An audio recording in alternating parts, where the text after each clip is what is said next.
Hello, everyone, and welcome to MYT Track Feedback.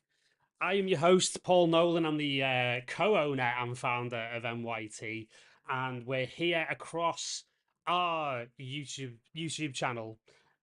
We are basically across, as I say, Magnetic Magazine, our own channels, and our good friends at ADSR. And it's going to be an absolute privilege to listen to some tracks. We've got 10 tracks for you today, and we are going to be doing these once a month this year with a special guest artist from the world of electronic music. So if you don't know who I am Paul James Nolan.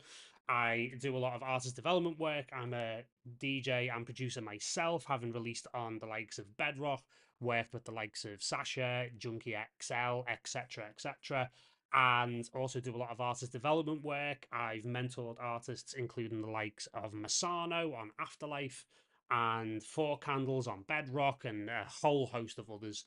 And I'm here to give you my benefit of my expertise of 25 years in electronic music and many years as a professional audio engineer, sound designer, film composer. The list goes on and on. I won't bore you with any of that. So, without much further ado, I am going to introduce you guys to our special guest. And this is going to be a really, really fun one because this is a beautiful situation that happened when we had our track feedback session back in September as part of our fifth birthday celebrations with none other than Mr. Patrice Baumel, who is a very close and personal friend of mine. And we had a lovely set of comments come in from actually the person who's going to be our guest.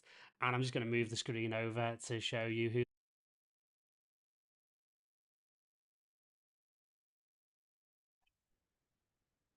I'm great, buddy. Hello, everyone. You okay?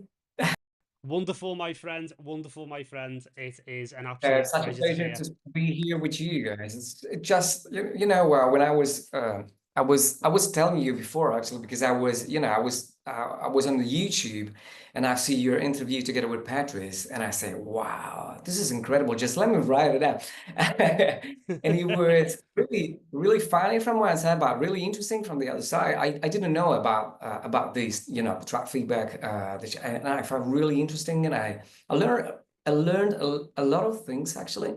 So it's a huge privilege and a huge honor being here with you today. So No, thank you for having me. no, Thank thank you you. so much. Thank you so much, Guy. It's an absolute honor because you are like Wow. one of the most talented and Oh, wow. unique artists that we hear in like progressive music. Like it's absolutely true. And the shall we say the statistics bear it out because according to Beat Stats, you are the third highest ranked artist for progressive house. So Really? yeah, Oh, I didn't know it. you're up there, Great to know. dude. You're up there. You're elite. You're Champions League level, my friend. What can be higher? Anyway, Well, higher or lower, I don't care. I will work properly anywt. That's no, that's the promise that absolutely. I don't care about numbers. Of course, they are really important for the marketing and for the gigs. But at the same time, I promise you that I'll do always I've done and I'll do the best to Oh, bring my absolutely. music. This is No, what I'm gonna. we really, That's a really promise. appreciate it. We really appreciate it, and we're looking forward to hearing your opinions on some of the music as well. So really, I really up appreciate for it. this, and we're going to get going because we've got a few tracks to go through. We've got 10 to go Sure. through. Wow, lovely. So yeah, Cool. we've got a nice chunk of time, and what we do in these sessions is we use it as a combination of obviously helping people as much as possible, which is Of the point course. of the exercise, but also as well, what we do is we have a kind of a split. So again, for people who don't understand what we do on MYT, we're an artist development community, and we're really, really interested in making the best artists we can be, and it's why we've had so much success with the likes of Masano and Afterlife and the others who I mentioned before. So what we do is that we take 5 tracks from our community to have Guy give his opinion on, and then we take 5 from basically anyone else who has submitted tracks to that lovely web page that we put out on Instagram and via our email list in the last couple of weeks. So we had some really, really interesting submissions, and I've picked the 10 best that I think gives us enough to talk about.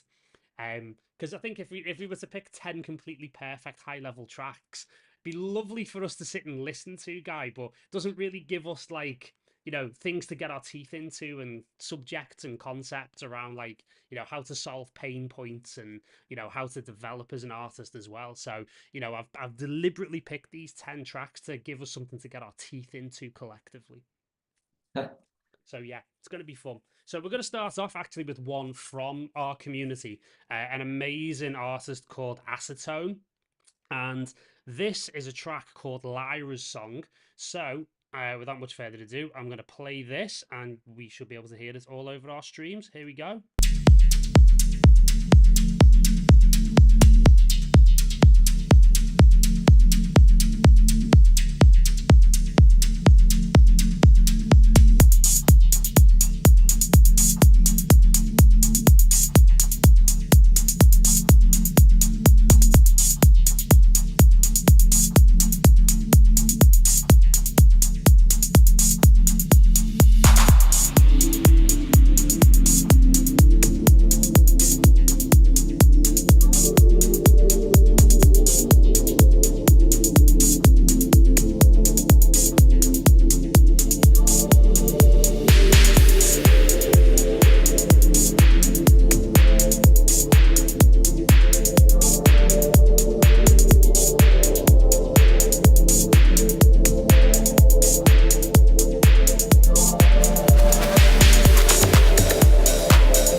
and identity. The powerful play goes on and you make it yours.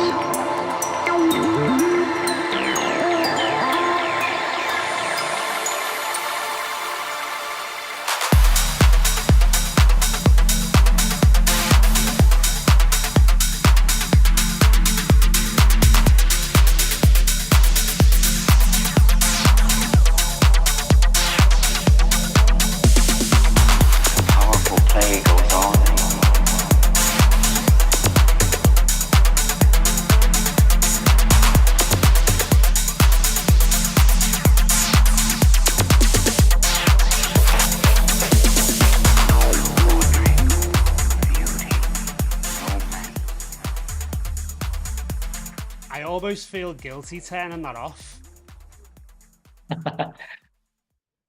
Wow. What do you think? I love it. I really love it. That's something I would love to play, actually. Yeah, Right. for Well, sure. we're straight out of the blocks with people getting signed and people getting DJ support. You know what? I love it totally from the very start to the end. I mean, it has that kind of structure, you know, the kind of arrangement.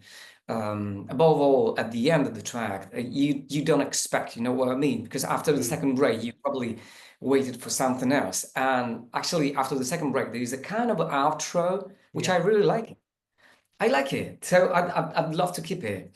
That's the kind of track that goes to another direction, and I love that kind of direction, you know, because it's totally different from the other things. Mm. And the only thing that I could change, okay, just let me say the statement, because I just want to be really straightforward when I say that I won't judge any track. You know what I mean? I see the tracks because I am nobody to judge any tracks from any band. What I really love about music, that you can't judge music. You know, you can feel it less or whatever. But music is music, and it belongs to you know, to our hearts. So I can say it's good or not good.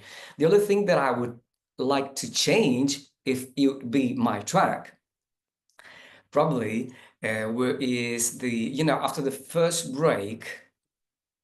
Right after the first break, after the blurb, I would totally remove everything, Yeah, and I just really leave reset it, like yeah, strip it completely exactly. back. Yeah. I will leave only the key, and you know, again the yeah, the build up, which sounds fantastic. That's what I do. And the other thing that I could change, if I, from the mixing point of view, is the kind of resonant, you know, harsh. Uh, you Yeah. know, I mean, you it's can see probably it too right there. harsh. I mean, yeah, exactly. You pointed out actually, because I've seen it. They kind of resonant around 8,000, 10,000 K. I can see probably, yeah. Yeah, exactly. Other Yeah. than that, I think that the track is perfect. It's ready to be signed. You ready to sign it? Well, no, but by the way that you're talking, I think I might need to make some space on my release schedule. That's already done for the year. But Yeah, yeah, it's that's an fantastic. Yeah, amazing track. yeah, it's It sounds amazing. really, you know, sounds. It takes me back to the first time that I flew to England was around 1992, 93, and I was really fascinated by the kind of music they played, because it was totally far from the things that I used to listen here in Italy. I mean, we had, you know, some LFO, some KLF, or some Prodigy or whatever, but there are some kind of deeper underground movement that I totally didn't know it. And I was really speechless when I started listening to it. Wow, what is this? It reminds me, it takes me back to that kind Yeah, of years. yeah, it's got But a kind of a very old school. Like, it's funny that his name is Acetone because it yeah, very much has exactly. that acid house Yeah, kind of I really vibe love to that it. kind of 303. I really love the snares, the 909 snares, absolutely on point. I Oh yeah, love them. yeah. Absolutely love it. It's a The way they very work, they're yeah. absolutely fantastic. Yeah, it's a very fresh, very modern take on a very classic sound. You know, and the fact that he's managed to take those classic sounds like a 303 and a 909 and still make them Yeah. sound like, fresh, because you hear them a lot in a lot of tracks, and some of the time like they can sound quite dated, but this Yeah, doesn't for some reason. That like it still feels like we're listening to the like. I mean, this is what I feel when I hear stuff like this. I still feel yeah, like I'm listening to the future when I hear yeah, stuff like this. absolutely. Do you know what I You mean? know what? When sorry for interrupting you. When I started listening to the 303, it didn't it was not like a normal 303, just like you said. It was totally something kind of different. I recognized it later that it was a 303. Mm, So well done. It's properly treated. It sounds fantastic. It sounds so articulated. It sounds fresh, and it goes somewhere. And I like it. The way it opens up and it closes it down and again and again. I love it. I really love the way it evolves through the yeah. track. So Oh, wait, 100%. 100%. okay. And from me, I mean, I totally agree with everything. And, you know, from like me putting my nerdy audio engineer's head on for a second, like I can definitely agree with you on, you know, I said like we picked out some of the resonant peaks that Yeah, like what it happens is when you get an over promotion of frequencies around that sort of, you know, yeah, 4 to 800, it starts to sound a little bit over full. But then when you yeah. get that again at like around 8 to 10K, something like that, Exactly. what it starts Exactly. to do, it starts to sound unnecessarily a little bit harsh and a little bit Yeah. brittle. So, you know, from a mix perspective, they're the things that need to be sort of worked on because Yeah, just a what you little want. bit of, Mhm. I don't know, Soothe or whatever. There is an amazing plugin. It's just called Rezo, which is Mhm. nice. It's really cheaper Oh, than really? Soothe. Yeah. Yeah, Rezo is Reso. I can Hmm. from Mastering Mix maybe. Okay. It's nice actually. I got it for 25 quid actually, so it was really cheap, and it Wow. works even in the mastering stage or in the mixing stage. I think that Interesting. Soothe is a little bit better, in my opinion. It sounds more musical to me. Hmm. But if you don't have any Soothe or if you don't have any Reso, you Hmm. can always tame it with a Pro Q or with an EQ Yeah, or exactly. whatever you want. Yeah. You don't Yeah, you don't need it it's actually. funny But yeah, it's funny you mention that because what I do a lot, I'm gonna bring up my so because I use Logic for these feedback sessions because of the fact that I can hide the main window, but I'll show you exactly what I've got because sometimes I actually do this with people where I actually have a Soothe and a Pro MB that okay. I use to kind of point out like this is what it would sound like if this is exactly what you did. And if you actually look like the main thing is like it's around 8K. So what I'm really tempted to do here is to actually just give like a little audible Look at that. example. So That's let exactly what I would do. yeah, so like say for example around Exactly. here, if Exactly. I That's exactly what I would do. yeah, Yeah. exactly. So yeah, let's just if we listen to that now, like it's a lot less hard. You can see the peaks there, right? So if I was there, you can hear that's the harshness being taken out. Exactly.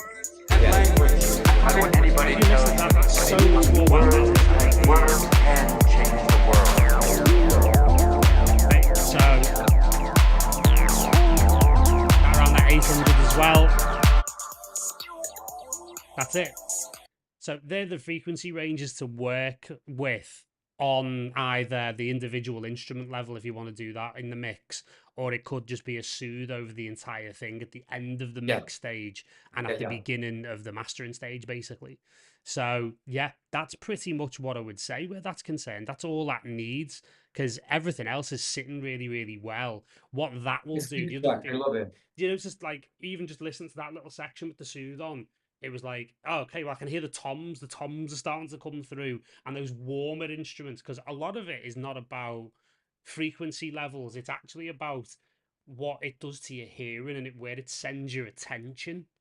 Yeah. So there's a lot of warmth in that track, but it doesn't necessarily sound like it because there's an over promotion of frequencies in a different area. Yeah. So, you know, it's just about bringing that thing into a slightly better balance. But Yeah. fantastic stuff. All right. Totally agree with you. Yeah. Amazing. Yeah. Thank you, mate. Absolutely. So yeah, so what we'll do is we're gonna go like one from the community, one from the public, shall we say. So the next one we're gonna listen to is by a guy called Jacob Driver, and it's gonna be called Ladybugs. And here we go, let's go. Let me turn soothe off so you can actually hear it.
Well, the first thing I want to say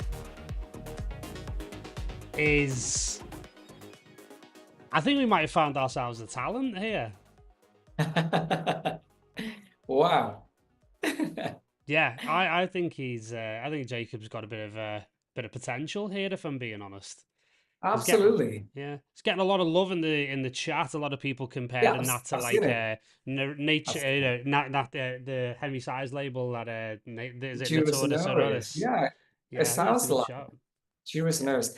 The only feedback that I love to give to this amazing guy, this amazing track, actually, I really like the track. Probably the track that I like most is around 2 minutes, 3 minutes, Mm-hmm. when a kind of sort of chord progression, which I really love it.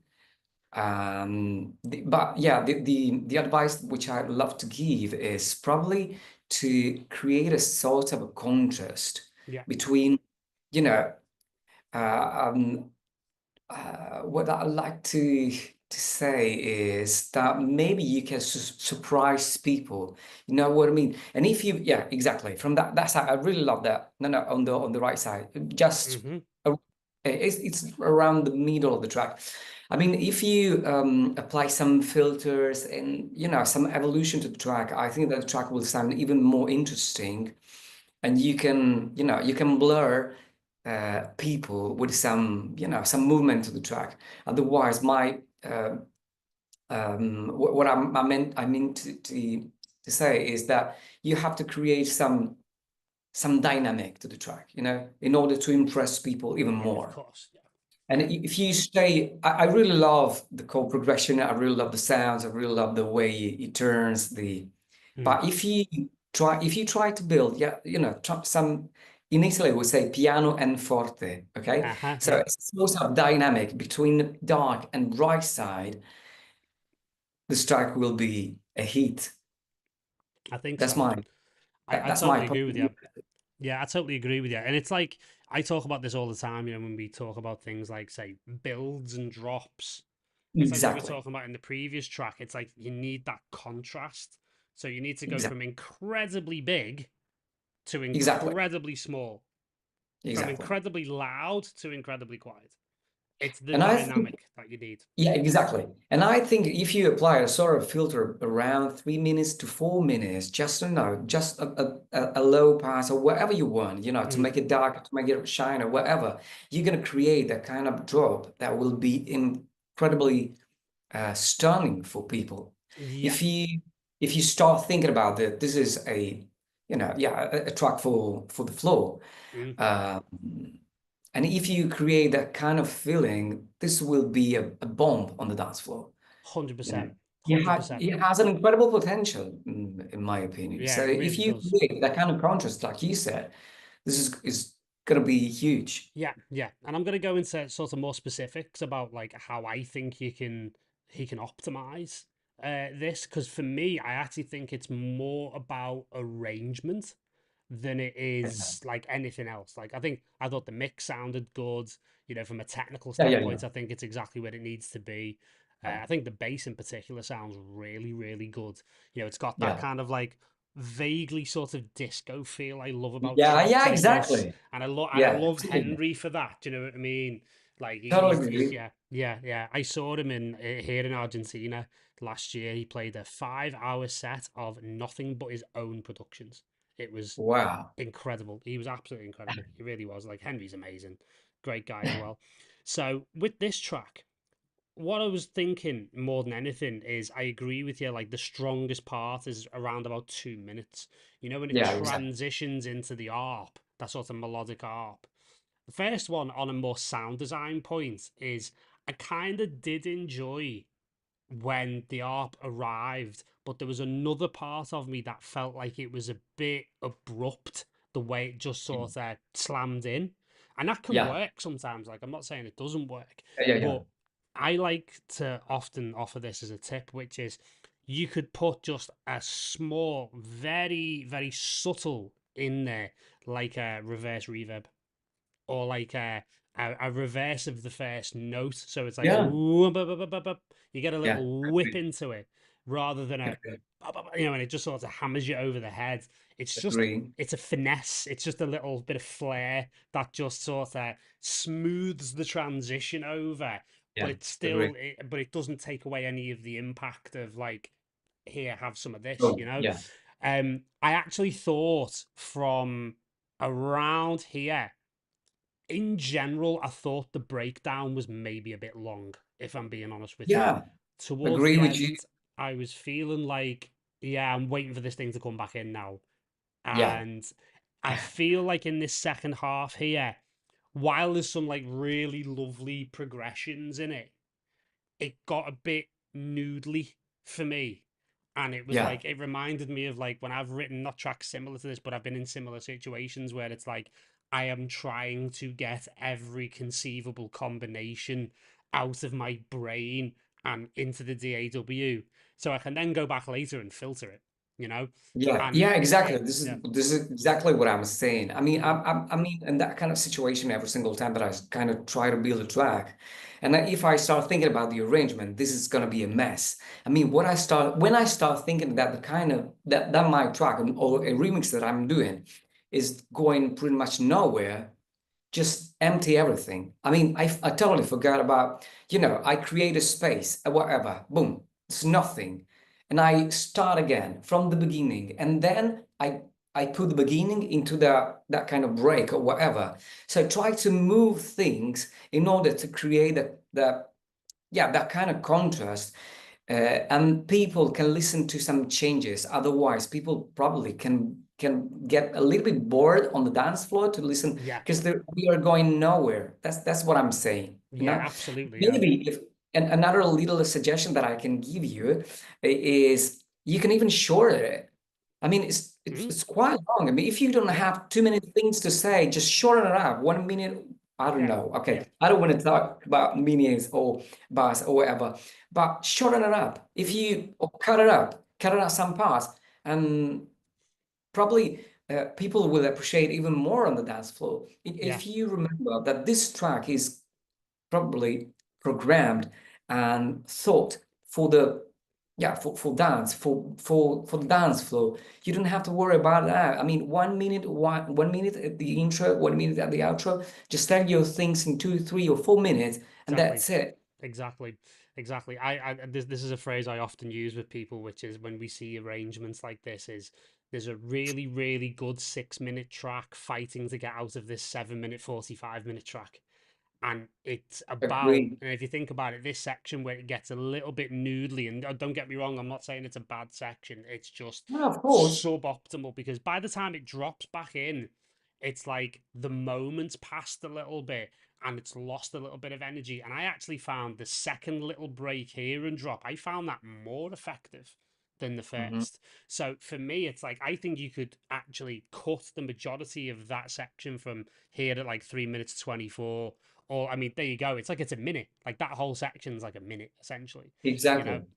so you could cut a lot of that, or cut it down by 16 bars, something like that, and do Yeah, a whatever. really good build, and then get that contrast where it's like this is like screaming at the peak, and then it Yeah, just drops back down into the groove, and it's just the exact moment to drop it back in, you yeah, know, exactly. and be able to The- like really get back to the floor because I feel like we spent too much time like I'm not gonna tell dancing. you a short story about the arrangement. I was Mm-hmm. creating a track for the balance for it was mixed by I think from Dave Seaman Mm-hmm. and Quiver, Yeah. the last one, okay?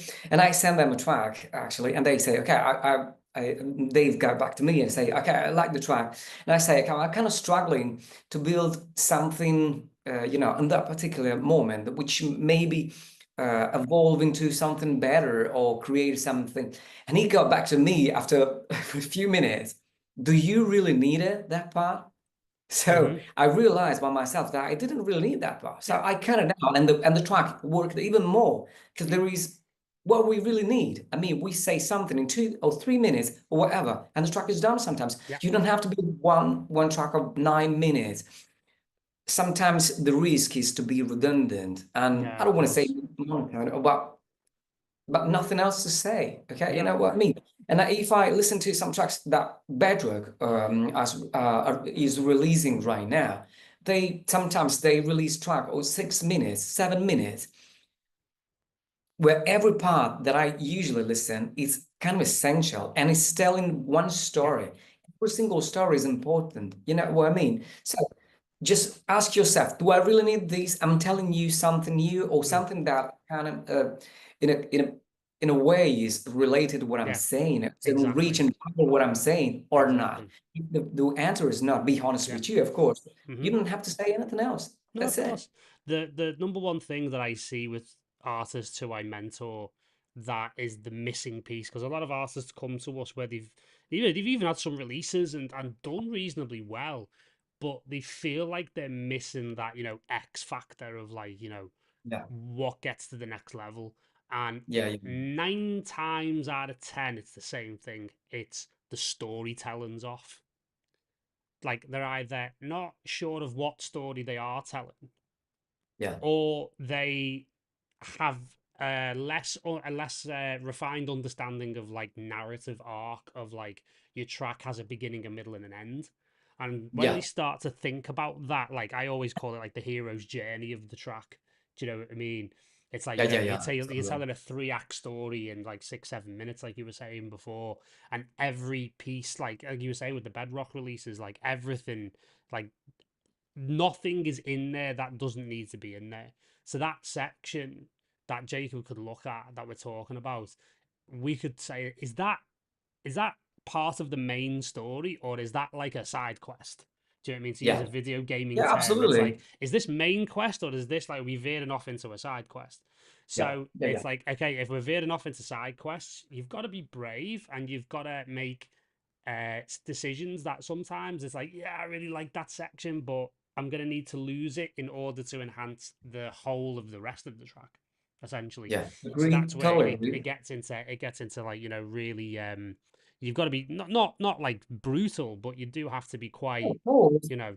I mean, just honest, you know what I mean? Mm, Just that's what I wouldn't really, really straightforward. I mean, I don't like telling the things that I don't think, but because it's not fair. I mean, we are here to not to judge, but to give my suggestion, my point of view on a track. This is what I'd love to listen on this particular track. Of course, everyone is free to listen or to to change or whatever it's all you want to do. subjective, isn't it? It's all Yeah, subjective.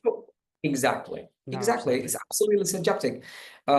If this track could be mine, I'd totally, yeah, create some contrast between the lowest part and and some parts. Mm, Definitely will remove some parts that we don't yeah. need to Yeah, repeat. That's absolutely. If there's a kind of a, I don't know, a regime or a way of thinking that can help with that, I call it the Patrice Baumel school of minimalism. yeah, exactly. Because, like, I his whole really thing is like one of everything and that's it. You know? exactly. Yeah, one Sometimes you breakdown, don't one build exactly. up, that's Sometimes it. in these tracks, sometimes you don't hear more than one or two times the same effect. You Mm, know what I mean? The same transition. That's it. Because he already told it. And that's, to me, it's a finesse. You know mm-hmm. what I mean? It's not repetitive. It's telling one story.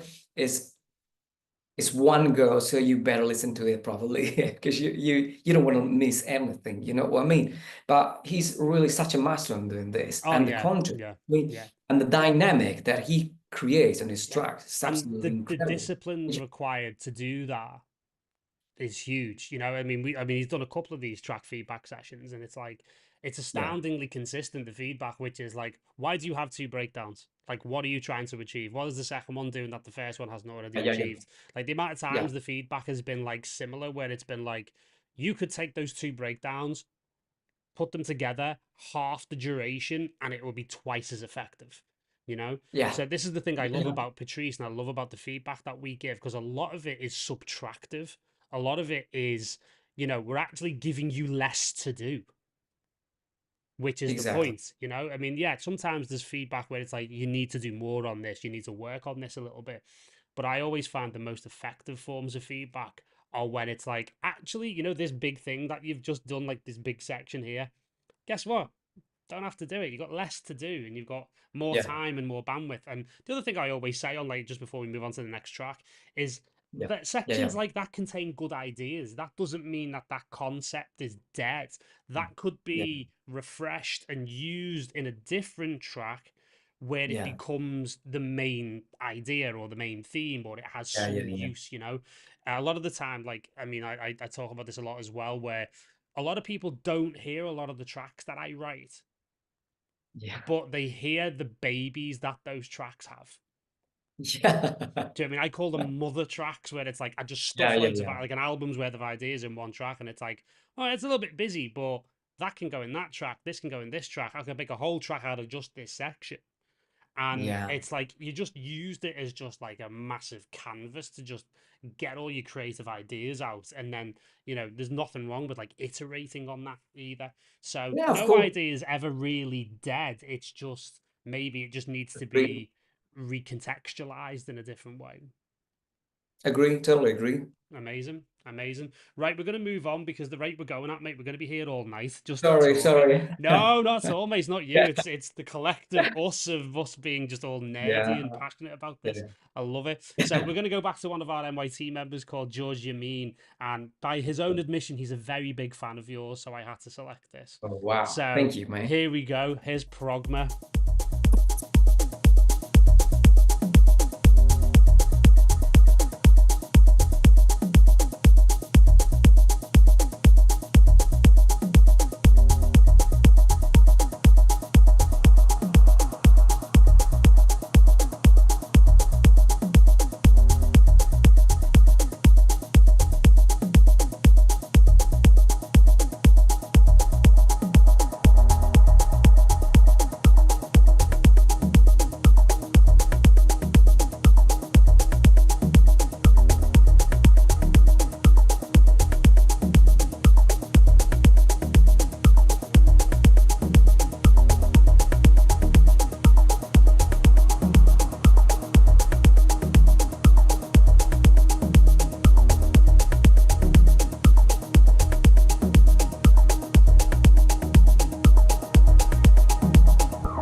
giving me like serious like Frankie and Sandrino vibes. Yeah, agree.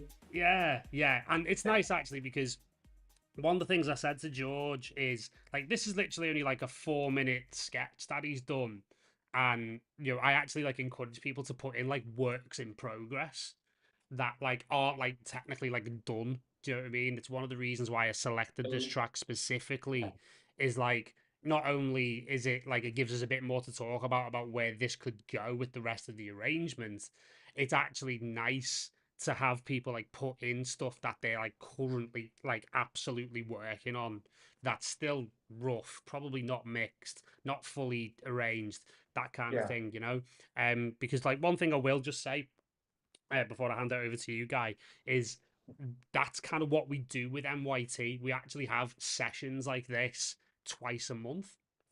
So to explain the format for when you're part of the community after you've signed up is in the middle of each month we have what's called work in progress week. So the Okay. idea is the tracks that you're working on this month that are works in progress, you bring them into those feedback sessions. You then get one round of feedback from me and the rest of the community.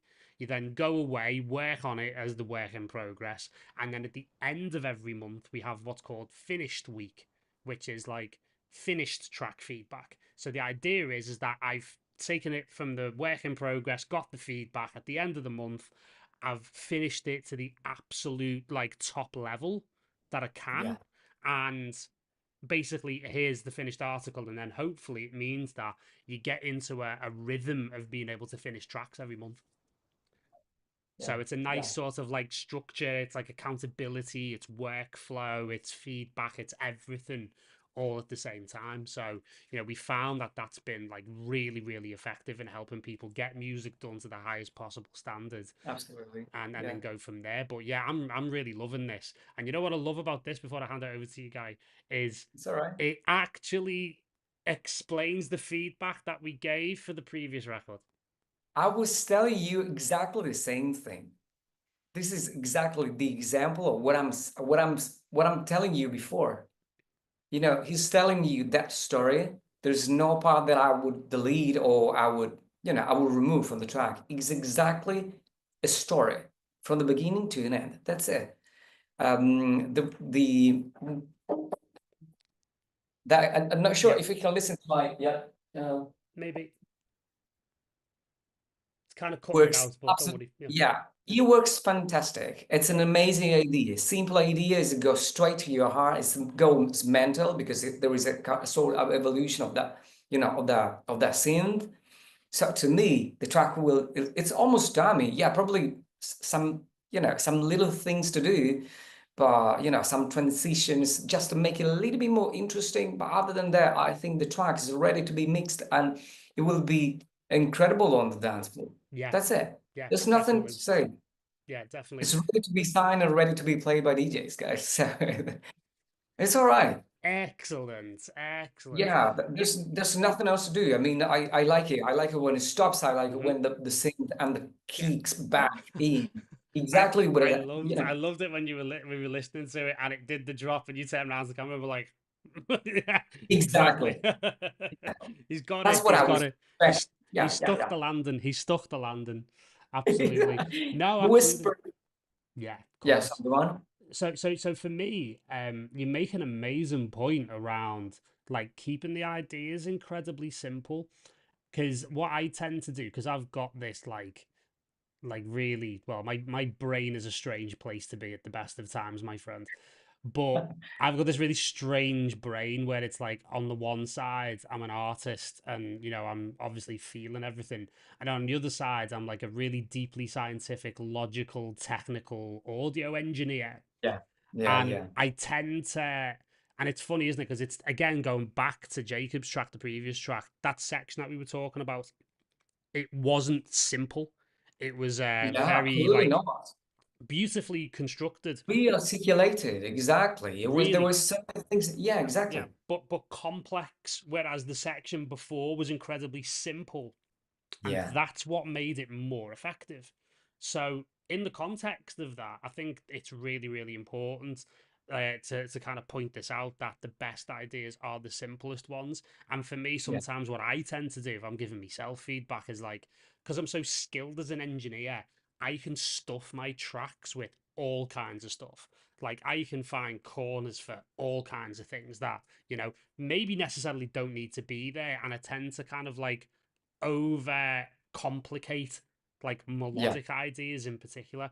And that's why I drew a parallel with George and Frankie and Sandrino. Because if you listen to yeah. what their stuff is, it's impossibly simple, but it's so effective and it's so anthemic and it's so like Agree. melodically sticky in the head and in the heart. Yeah, agree, totally agree. And probably mixed and whatever. They have pretty much everything, Yeah. expected on an amazing, an awesome track. What makes a simple idea an effective idea is the way that idea evolve, if you know what I mean.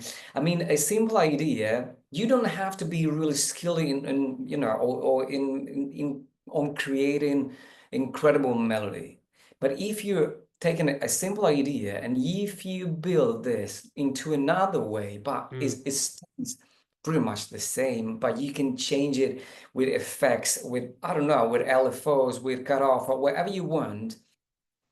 That's the way of going.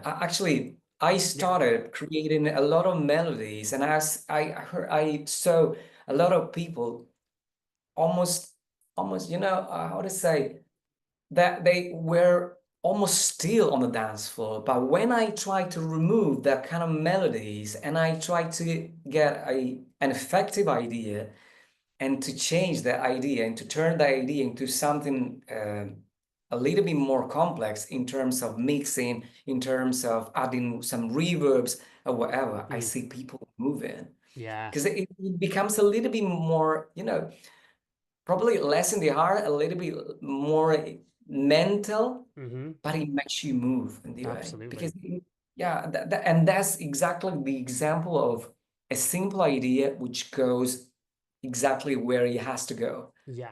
Well done. 100%. 100%. I'll add a final layer to that, which is I think there's a lot to be learned about what you've just talked about from film scores. And a lot of my experience having written music for films and like, documentaries and stuff like that is, the concept of like, and you know this because you're a music guy, like the concept of a motif, right? Yeah. A theme. Like again, you listen to Star Wars, for example. Yeah. Luke Skywalker's got a theme, Yoda's got a theme, Darth Vader's got a theme. Everyone's got their own theme, and the notes don't change, right? It's not overly complicated. It's the same thing. It's like you hear those like, I don't know, 3 notes, and it's like, oh, I know Luke Skywalker is about to, appear on screen. But there's this other concept called a reprise, where it's like you basically reprise those themes with different instrumentation. And Yeah. it's the same melodic and harmonic structure. It's the same rhythm, even like the whole concept is entirely the same, but it's played with different instruments. It's in different octaves. It's in different ranges. There's different voicings to it. And that's pretty much exactly what you're talking about, where it's like you take, say, for example, I personally think, and I've said this many times, the best I think the best arranged piece of electronic music I've probably heard in the last 15 years is Conjure Dreams by Maceo Plex on drum code, because he's got the balls after 3 minutes to just completely reset the track and it literally starts again.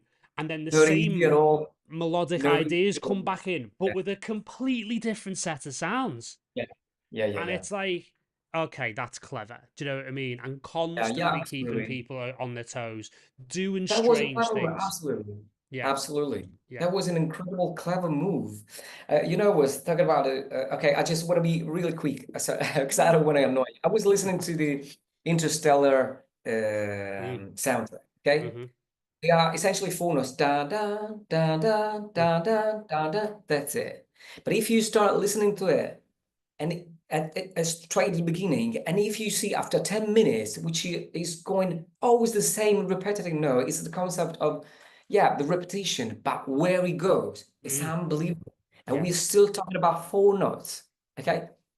So it goes here and it goes here, and it makes you, it takes you pretty much everywhere.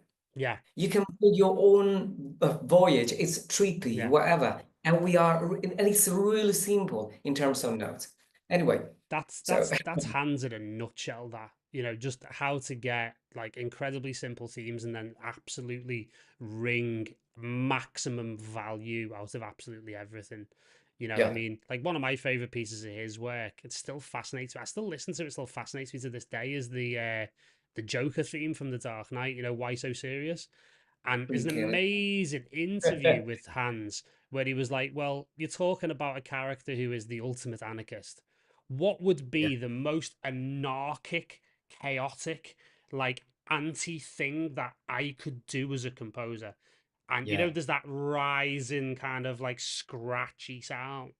He said, I wanted to create a theme for a character that was just one note. Like, because that's the most, you know, anarchic thing. It's like me and Patrice also talk about this as well, where like we love tracks that kind of almost don't have a melody.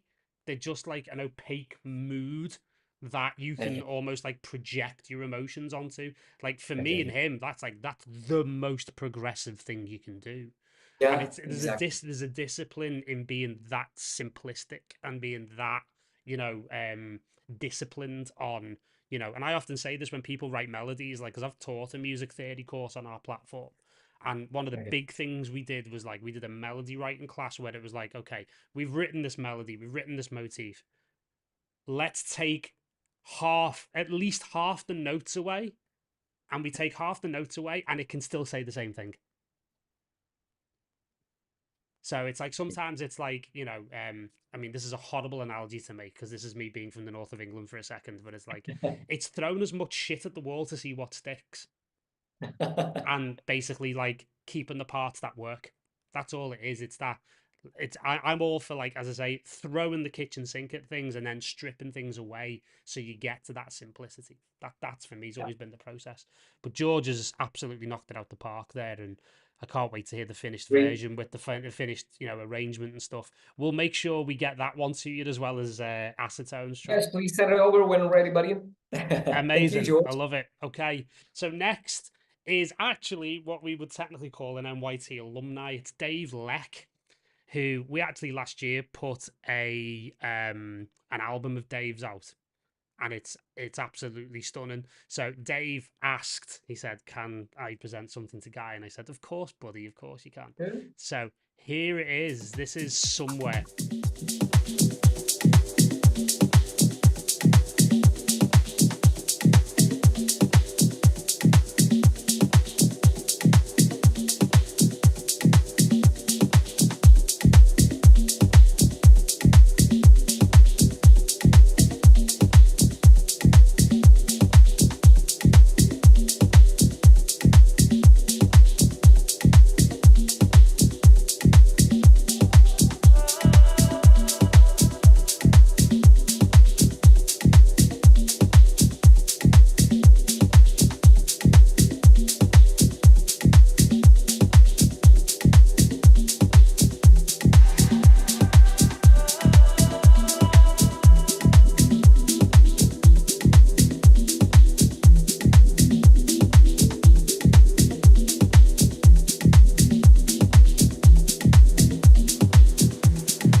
Dave's one hell of a talent.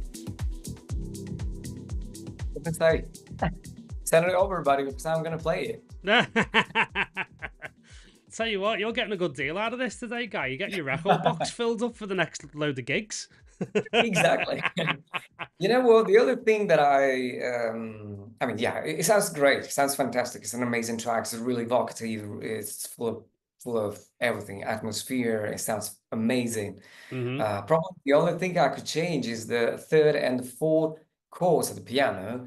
I mean, they are probably 2 or 3 different chords. Maybe you can play the same 2 chords, but with, you know, some 3 notes up or 3 notes down. Or like an inversion of the chord, maybe. Exactly what I'm saying. You maybe have 4 chords or 8 different chords, and this is taking the track to, not saying to the next level, but you know, it's evolving in a slightly different way, which may be more interesting to, you know, to listeners. Yeah. But other than that, I think the track already sounds amazing. It sounds great. Yeah, it's fantastic. I mean, he really nails like a hybrid between, I think actually now, as much as 3 different genres. And based on the feedback we got from Dave's album, one of the biggest artists we got incredible feedback from was Black Coffee. Wow. Like Black Coffee was playing like a few of the tracks from the album. Really? So he's got this like, it's organic to the point of it's kind of crossing over into like Afro just a little bit. You know, with the percussion and stuff, but not like cheesily so. Do you know what I mean? No, He's not walking around with like a you know, a napkin on his head like kind of music or anything like that. Do you know what I mean? Like, not that I say Dave wouldn't look amazing if he did, but you know, it's that kind of thing. So it's not that it's not in a cheesy way. Do you know what I mean? It's like he's operating in that sort of the Venn diagram, like the space in the middle between organic, Afro, and progressive. You know, which I think will widen his appeal quite substantially, if I'm being honest. You know, so like from that point of view, he's in a really nice spot. And I totally agree with you on the chords, because I was hearing like just a couple of voices, you know, within those final 2 chords that just felt slightly off. Yeah. You know, when you hear it layered with the bass, and it's like something's just not quite sat here. And it might be just inverting one note up or, you know, elsewhere in order to get it into that voicing. Do you know Exactly what I what mean? I was thinking about. Yeah, exactly. Probably, invert some chords, you know, instead of C or whatever. You can do pretty much so many different things with the chords. Yeah. I mean, try them, add 4, add 8, add 12, whatever you want, and repeat it. But you're gonna have an amazing track and a very mental track. It sounds amazing. So you can even sound a bit better, but it's ready to be played again. Oh, This is 100%. 100%. Yeah. And you know, as I say, Dave's such a talent, and he just, the texture in his records are unbelievable. And you know, he normally, like, more than always, like 95% of the time, he always like nails tracks, if you know what I mean. Like at the first time of asking in terms of like, you know, the mix and everything else. So this is like, and this is what I like to say to people is, when we start getting into very, very fine points of feedback like this, it's the biggest compliment that we can pay, because we're actually having to go looking for something. Absolutely. It's like the more fine and the more like, I mean, I have a lot of people in the sessions say like, oh, you're picking at this one little thing, and it's like, yeah, you know why? Because it means it's nearly finished. Like, I'm paying you a huge compliment by, I'm trying to push you to try and get every last bit of value out of the track, you know?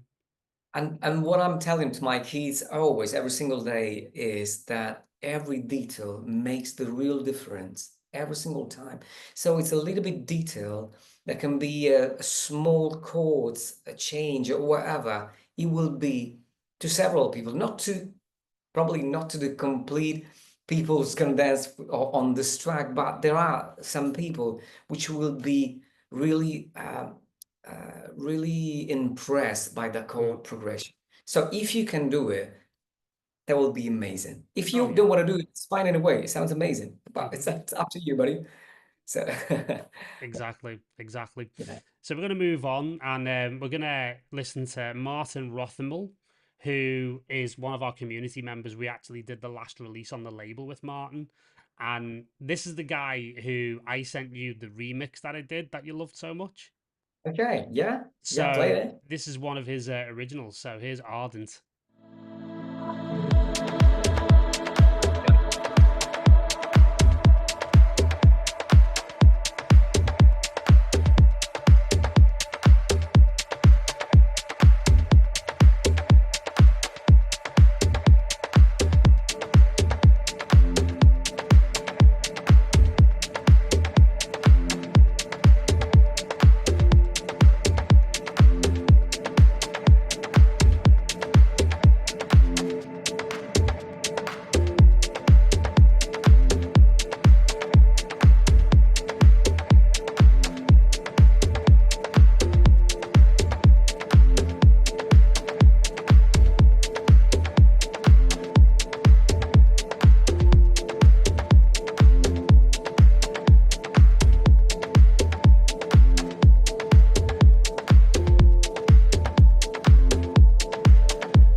I love it. Yeah. Probably I'm gonna close a gig with that. I'd love to close a gig with that. It's really, really, yeah. Yeah, I like it, really like it. Big fan of the atmosphere. I mean, of the kind of lead or the kind of vocals, the kind of everything is amazing. Really feel it. Uh, Probably there is something which is bugs me a little bit, which is just to be picky, just which are the open hats, especially in the first part of the track. Yeah. They seems to me too much, but that's my impression. That's what I felt but other than that, I think the track is done. And what else can I say? It's an amazing track. I mean, I love it. Really, really like it. But yeah, mixing wise, I think it's loud. I heard that the low end is incredible. Yeah. I mean, it's really Yeah. not booming, but it's definitely on point. Yeah, it's very well done. Yeah, exactly.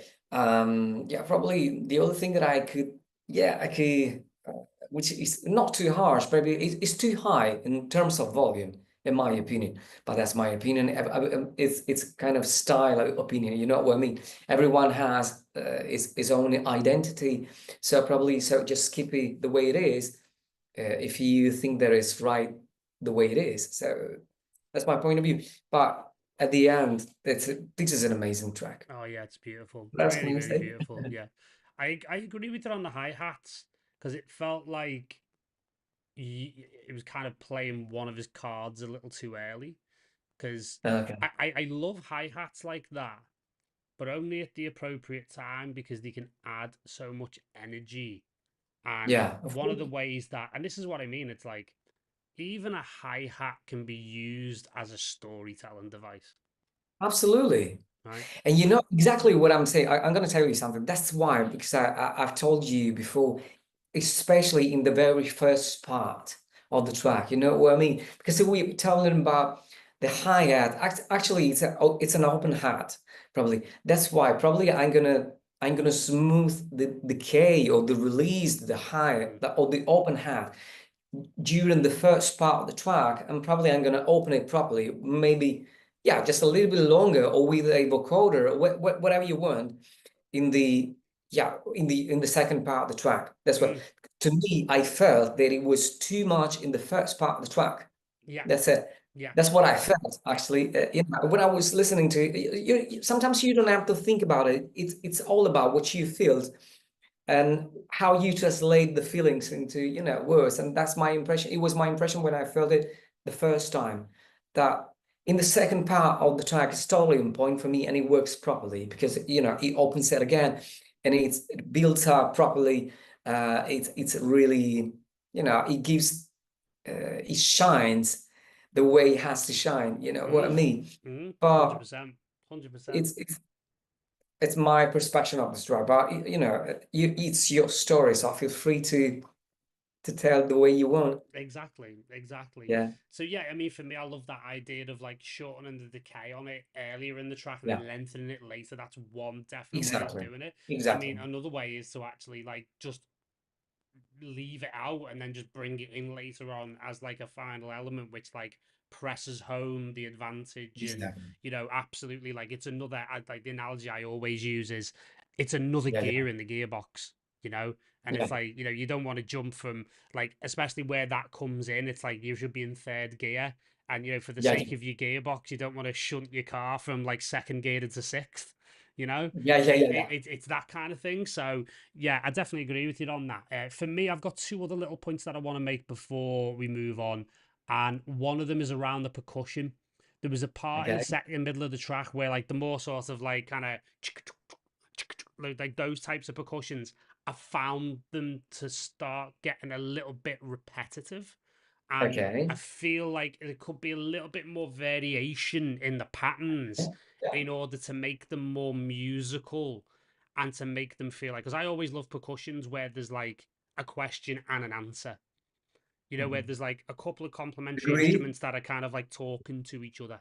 you know. Agree. And there was like, for me, there was like a lot of question, and there wasn't really any answer, if you know what I mean. Yeah. So you can like sort of refine that, and add some variation and some detail into those, and then be able to bring them out in the mix. I think that would really, really help.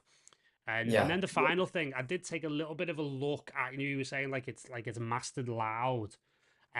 For me, I think it's a little bit over loud in terms of the way that it's been limited, because I mean you can even see it in the waveform where it's like, there's a section here like It was about 7 really, RMS, right? yeah, it was like because what That's I too much, always, buddy. yeah, Yeah, exactly. So I always reference to -8 LUFS as being like an me too. absolute top thing. Yeah, me Right? too. Me too. And when it kind of, gets above that, then that's when you're starting to get into things being squashed. And even like, Yeah, say, for example, on like Metric AB, I mean, yeah, I mean, and anything in that sort of 7 range is like going to start sound a yeah. bit loud, borderline a bit squashed. And with his type of music, it needs a little bit more dynamics. It needs a little bit more Totally agree space with for you. it to breathe. Because I mean, I think what Martin's doing, he said this is something a little bit different for him, because he's really good at doing that. That like 119 really floaty, almost Oh, like really? chiasmosy, neoclassical, Yeah. like How much? like How many BPMs is that? that's a good question. I think this one's a bit quicker. This felt like about Yeah. 122, Probably one, two, 123. two, 1, 2, 3. I'm not Yeah, sure. Anyway, probably yeah, because I was telling you because of the kind of open hat, because he gives a proper drive to it. You know what I mean? So it yeah, it's good anyway. I mean, that's why, because sometimes it puzzles me where to, how to play it. And I'm talking about from a DJ point of view. Hmm. That's why I told you that's something that I've used to close a gig or a night, Oh because yeah, it's probably it comes from a little bit more energetic story, and to me closes, it fades into a proper magic, if yeah. you Of course, yeah. understand what I mean. Yeah. Yeah, Mentally, it takes me into a place where it's like the lights have just come up and it's like 7 in the yeah, morning, and this is exactly. yeah. Yeah, Do you know what I mean? This, that's the point of view of DJ, but you know it very well. So that's what I'm saying. oh That's yeah. what I love it. Anyway, Yeah, brilliant. Right, I've just brought up the mixed in key live just in case we need to know BPMs and keys for later on. okay, thank you, So buddy. yeah, I should have added that from the beginning. I mean, anybody would think I'm a professional at That's this all or right. something. So Just anyway, curiosity. well, yeah, exactly. So what we're gonna do is the next one we're gonna play is a great artist named Kick Doctor. I actually really like that. Yeah. It's like, it sounds like a service where you can send them your kick drums and he can fix them for you. I love that. So I'm gonna bring it up because there's quite a long fade in here, which I actually would say is probably like the first bit of feedback I would give. But Paul, it's the best. yeah, that kind of thing. So I'm gonna bring it in just around here, about a minute in, and here we go. Let me just make sure everything's right on there, and there we go.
I don't know about you, my friend, but I think there's a lot of potential here. There's a lot of like really good ideas, and if it's Agree. structured properly Yeah, from some of the arrangement choices that have been made here, and on one or two of like the mixing side of things about levels and stuff, I think this yeah. has got a lot of potential to fly. Totally agree with you. I mean, that's something that probably a lot of people are missing at the moment because, that he has the kind of trancy vibes of the late 90s, you Mm, know, um, which I loved actually. We didn't have anymore. So I agree with you. With a proper arrangement, with a kind of leveling in terms of mixing down, and there is a kind of strange feeling that I hear, and that kind of loop, the hi-hat loop that you mm, use it's slightly out of time. I don't know what it is. mm, It's a kind of delay, which is not bad. mm, I mean, I like it because I think he did it on purpose. And I love the energy. I love mm. the kind of bass line. So yeah, um, he has an incredible potential to me. Agree. Yeah, Agree with totally. you. Probably in the second breakdown, second break, there was something in which I changed. Probably I'll remove everything with a long drone, with a long pad, and then I Mm, go straight to, because having two different break or long breaks sometimes a little bit risky in terms of playing stuff. But it depends on where you're playing or the kind of crowd you're mm, playing for. But other than that, what can I say? I mean, it's really different track, mm, which is a good thing. mm, If you know what I mean. I mean, it has no rules at all, and I like it. It reminds me some, the Darius. Darius. It was, that kind of vibe between trance and kind of a 707-ish techno, whatever. But mm. I really like it. Yeah. Yeah, it has incredible potential and probably will be a very different track. That's Mm, something I could play, honestly, as mm, well. I mean, probably during the late night or whatever, just to see, just to get um, some reaction, some strange reaction from the dance floor, because mm. you never expect where to go with this track, Yeah. and No, that's absolutely. what I Yeah. really like. I think it's similar in what I was saying about Dave, in that it actually sits across a couple of little sweet spots for me, where Yeah, it's got a real feel and a, I don't mean this in a bad way, but like a whiff. I always say it has like a whiff yeah, of something. Like it yeah, has a whiff of like you were saying, that late 90s prog.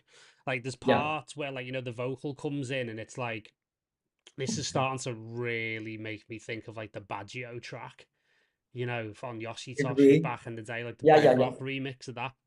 But then there's other Exactly. parts of it that are a bit trancy. And then there's other Yeah, parts where I'm like, this is like close to like a more modern melodic techno record. yeah, And obviously that style, it has its fans and it yeah, has yeah, its yeah, yeah, yeah. detractors and stuff like that. But and of course I'm horribly biased when I say this because I mentored him.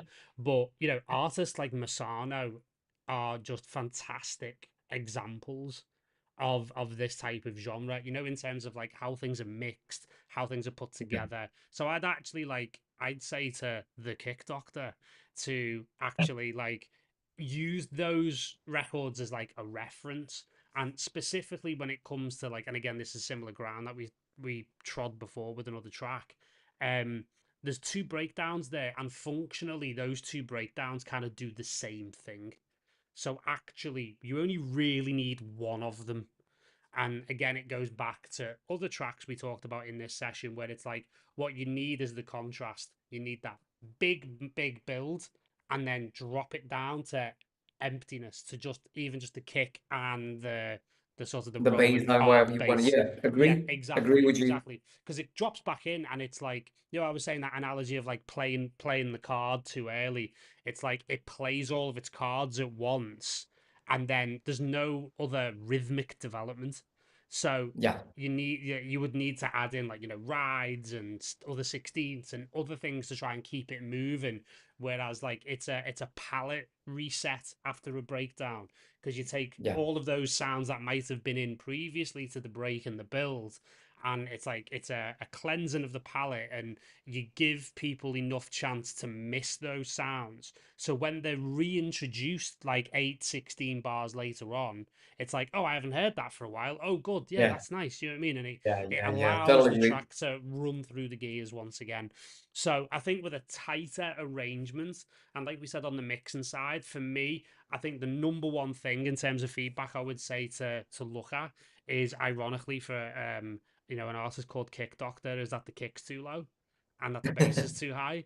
So, you listen to a lot of these modern melodic techno records, the kick is like thunderously big, so you'll want a Yeah. nice, substantial kick in there, and then the bass to be rolling around and then side chaining and almost like ducking and diving in the off beats where it can, like, have its say. And then that sort of like side chain sort of groove, that pump, Yeah. that undulation really serves to add energy. You can obviously do that with a compressor. You can do it with something like a kickstart or a shaper box or an Oh, the LFO LFO tool, tool. Yeah, exactly. all of Yeah. those things, what I mean, to give that energy. But I think in general, I think there's a really, really beautiful record that's going to come out of this once, once like there's a discipline in the arrangement and some of the sounds have been, sort of rebalanced from a mixing perspective. Yeah. Yeah, totally agree with that. Yeah. At the same time, we got to say that this track is really one of a kind. So it's a good thing for you, buddy. Yeah, man. Well done, because nobody does that kind of track Yeah. nowadays. Yeah. So well done, because he could be really effective on a dance floor, on the Yeah. market. Maybe it's fresh air for something new. So well done to you. Just exactly. I'm really happy to, I was thinking about that. We had listened to maybe 7 tracks now, 6 tracks, and they are totally different. All completely different. Yeah. Yeah, exactly. They're covering such a variety of tracks, which is amazing to me. Yeah. It never happened because, sometimes okay, I don't want to say the pool, which I usually listen to tracks, and they are pretty much the same. I mean, I started after a while, I was still listening to the same track and the same kind of stuff. So well done. Okay, okay. Well, we try and switch it up and make it interesting, for sure. Yeah, it is absolutely. Yeah. So we've had a couple of really interesting YouTube comments here, and we'll start with the Kick Doctor because that's who we're on. He said it's so helpful. Dude, he's only 6 months into producing and he's already making records like You that. know, buddy. Yeah, Wow. exactly. My internal Sorry. reaction. No, it's fine. It's fine. We're past 9 o'clock. It's not a family show Okay, anymore. okay. So, It's fine. anyway, Yeah, well done, mate. yeah. And he said, Also, picture "Thank 90s you." trance is my blood. It's 90s trance is my blood as well. Yeah, So I'm yeah, almost 50. So yeah, yeah. you understand that feeling. It's something that you can, it's there. Unfortunately, you can deny it. It's in our DNA. So it's part of us. So well Absolutely. done, man. My entry point into this entire world was going to see Paul Oakenfold at Cream every week in 1998. Exactly. Do you know what I mean? I Exactly. still look upon those. I mean, I still hear the odd set where it's like, ooh, gives me the old feeling, the old rush. I played for him in Malta the last summer together with him for 30 years of Oh, perfecto. yeah, perfecto is that. And it was such an amazing feeling because several people were part of that movement. Oh my God, yeah. And even though you can express with words, but you Yeah. can feel it. Yeah. If you are almost 50 right now or 45 or whatever, you lived that period. Oh, yeah. It was impressive. I mean, Oh that my God. something changed in that era, Yeah. and it's incredible Yeah. what they Yeah. did, what he did for me in terms of music and what he did in terms of kind of giving people something else, which was not house, which was not uh, deep house or whatever. It was incredible. No, it So really was. Yeah. Yeah. I okay, sorry. agree. No, I Okay, agree. I go agree on, go on. totally. Go on. And I'm just add another layer to that of like, it really was like an incredible time where like anything Yeah. felt like it was possible, and we were just all, even like in the crowds. I mean, I remember like being in the crowd at Cream, listening to Oakenfold every week, and then like God. Sasha was playing and everyone else in like other rooms in the club, and it just felt like we were just exploring the outer limits, the outer dimensions of like what this music was capable of at that Yeah, time. yeah, It really did. And it was like, it almost like every week it's like, it must be like what it's like working in AI now or something, where it's yeah, yeah, like yeah, you're making every week, you're making a breakthrough, there's a new discovery, there's this new artist coming out, or there's a new sound. There's like, have you heard this thing? This is unlike anything I've ever heard before, and yeah, like the people like Paul brought forward, like he doesn't remember, but when I was like very, very, very young, like in that time, I actually met Hanan at Cream in Liverpool, Oh, because wow. Hanan came over from Argentina because he was already like, working with Paul and stuff. And Yeah, it was like, I met Hanan like 20 odd years ago. Like, we don't remember. Like, I mean, I remember, but, it was like the people who were coming through, like Tilt, like Quiver, all these guys were just coming through and coming through perfecto. And just a really, really special time with like really special music, and friends, people who I met on the dance floor in that year in 1998. There's literally people who I met the very first night I went to Cream in like January of 1998 that I'm still friends with now, like 25, wow. 30 years later, And the fact that we're still talking about that era is incredible. I mean, yeah, Yeah, that's the point. I mean, they really changed. They offered something really unique. You yeah. know what I mean? Yeah, absolutely. Yeah. And that's the great thing is like, talking to Sasha about it, as he said, like there was, because he was very much like, superstar DJ, like 001. He was the Yeah, first one to go on the cover of magazines yeah, and stuff yeah, like that. yeah, And it was a wild time for him. And the way that he explained it to me was amazing. He said, like, look, there was no manual. Like we were all just like figuring it out and winging it and working it out as we went along. So what a wild time, and I think we still feel the ripple effects of it now. the pioneering way of doing things. You know what I mean? That's why we're talking about it. That's Mm, really yeah. pioneeristic. If you Yeah. yeah, And it's also one of the reasons, like, before we move on to the next track, like, this is one of the reasons why I live in Argentina now, is because oh, it gives me, like, the feeling that we have here on the dance floors here in places like Buenos Aires and Rosario and Mendoza and Cordoba. yeah, yeah, yeah, It very much reminds me of what it was like in the back end of the 90s. Like, there's a magic here that's not quite been lost for some reason. yeah, And yeah, it's just, for me, it's like it's the best place in the world to enjoy electronic music. It really is. yeah, yeah. So I agree with you. anyone who hasn't been needs to.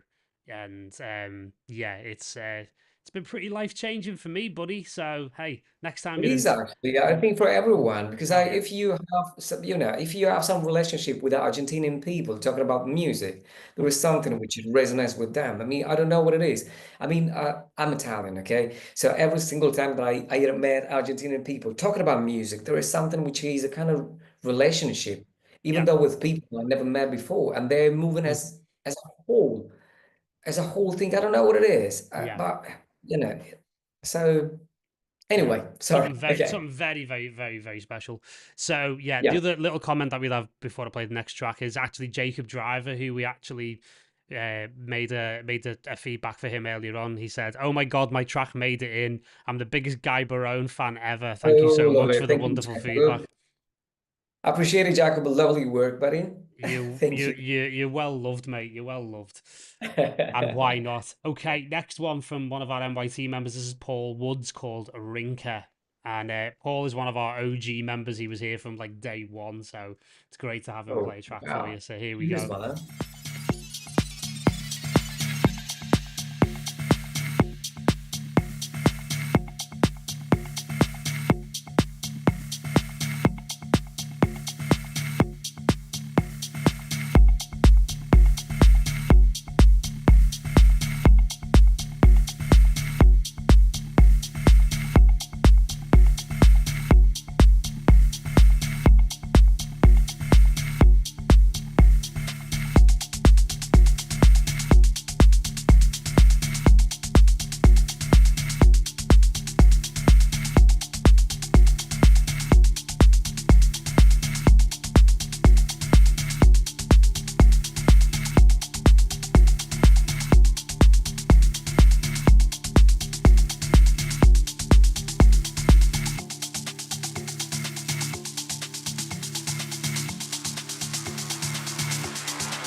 some straight up Patrice Baumel material right there, I think. Yeah, agree.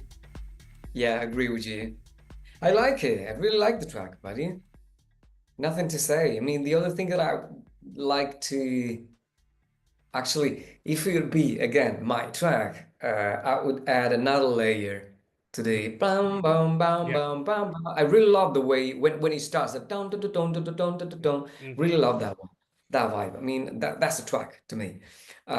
So probably I would go with another synth, probably saying the same thing of the down down down down down. So maybe layering it, or maybe do some kind of different notes in terms of, um, just like talking to the with the main one, you know what I Yeah. mean? Yeah. Yeah, but other than that, I think the track is done. It sounds amazing. The kick is so Oh yeah. pretty good. Yeah. Yeah, it's Yeah. It's really on fantastic. point. I mean, Love the so arrangement as well. Arrangement's so on yeah, point. yeah, exactly. I Yeah. really love the vocal because it was totally unexpected. It caught my attention when it comes in. Yeah. So Yeah. it was great track. Who did that track? A guy Because I called can Paul see Woods. Paul Woods. Okay, well done, Paul. Amazing. Great job, Amazing. man. I So, loved it.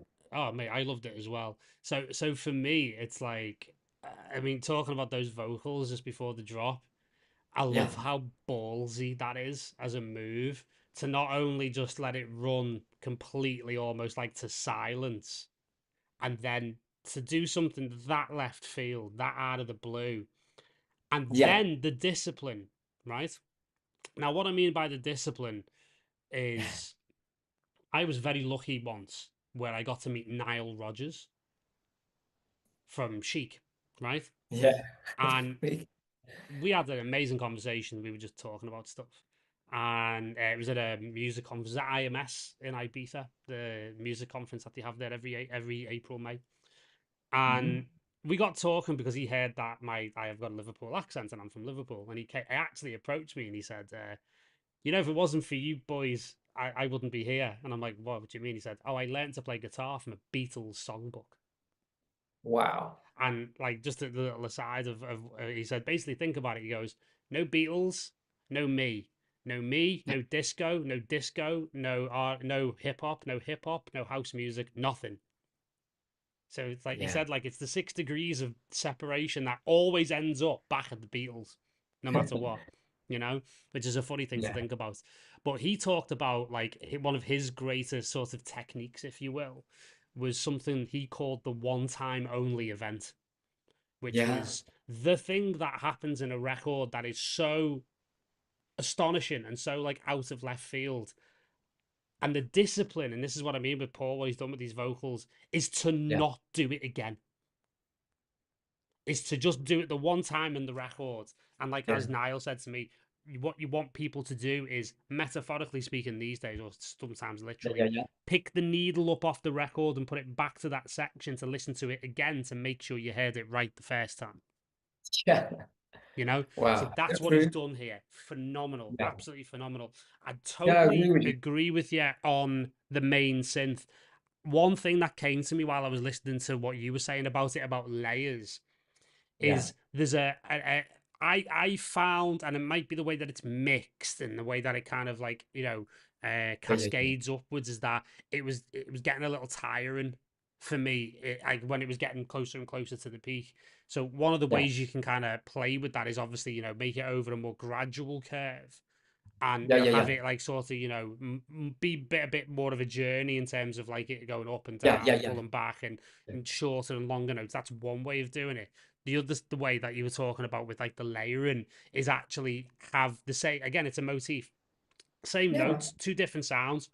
talking to each Exactly. other, like call and Usually, response. yeah, I usually do it on my tracks, and I find it Hmm. really effective in terms of, adding something more to the track, Mm, or if you layer it. I really appreciate the fact that he probably with a pitch, he turned an octave up mm, at a certain point, and it's a good move actually to make the things more interesting on the track. You know what I mean? So you're not always there, but there is an evolution in terms of the synth and the synthesis in general. So it's an amazing thing that I personally I really appreciate it because yeah, we of are going course. somewhere, and the track is not it's not always in the same point, but it's a kind of going back and forth, going up and down. There's something really amazing that I love listening to the music, changes, even though the motive is always the same, but there is an evolution and an involution of that track. So well done. No, So amazing. it's an amazing track. So again, what can I say? Probably maybe you can add a little bit more kind of variation to 30, 8 bars or 32 bars with some fills or Ear some candy, as we percussion would at the call it. end. Yeah, exactly. But other than that, I think the track is amazing. It sounds great. So Amazing. Great stuff. Awesome. Right, good. so we're going to move to the next. This is Mario 1, who is coming in from outside of the community. So it's going to be fun to see whether or Okay. not we've discovered another new talent that we can check. So Well, here we Mario. go. Here we go.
again, I think it's one of those ones, Guy, isn't it, where it's like, I think there's a lot of potential, and I think there's some really nice elements and nice sounds, but it's coming down to like structure and levels and some arrangement stuff as well, I think, mate. Yeah, I agree. I mean, the main synth probably comes too late. Yeah. Okay. Agree. And I really love the bass line. Maybe we need some, some evolution of the bass line, probably. Some cut-offs, Yeah, exactly. and lead the high end out, let it sort of evolve, Exactly. expand, contract. Yeah. But I like the track because I found it so almost an indie dance track. I mean, that kind of snares probably reminds me some kind of indie stuff. I don't know where to place it in terms of marketing. If you know what I mean, which is a good thing. I mean, everything which doesn't have any proper connotation, isn't a connotation in English, Yeah.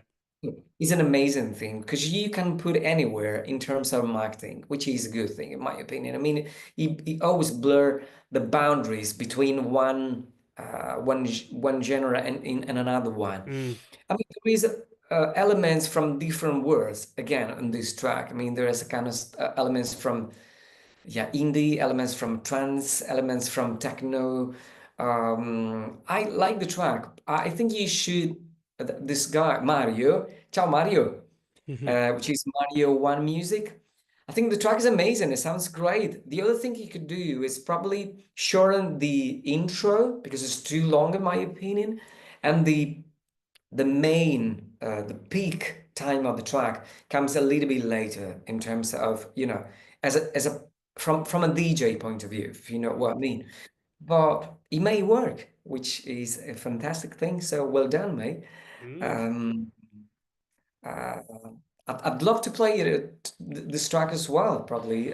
So why not? Yeah, why I mean, not? I would change the other thing. If I could work on this track, probably I would remove a little bit of the intro and probably make some some main melody, main lead appear in the very first part, filtered or whatever, just as an introduction of what is going to happen. Yeah.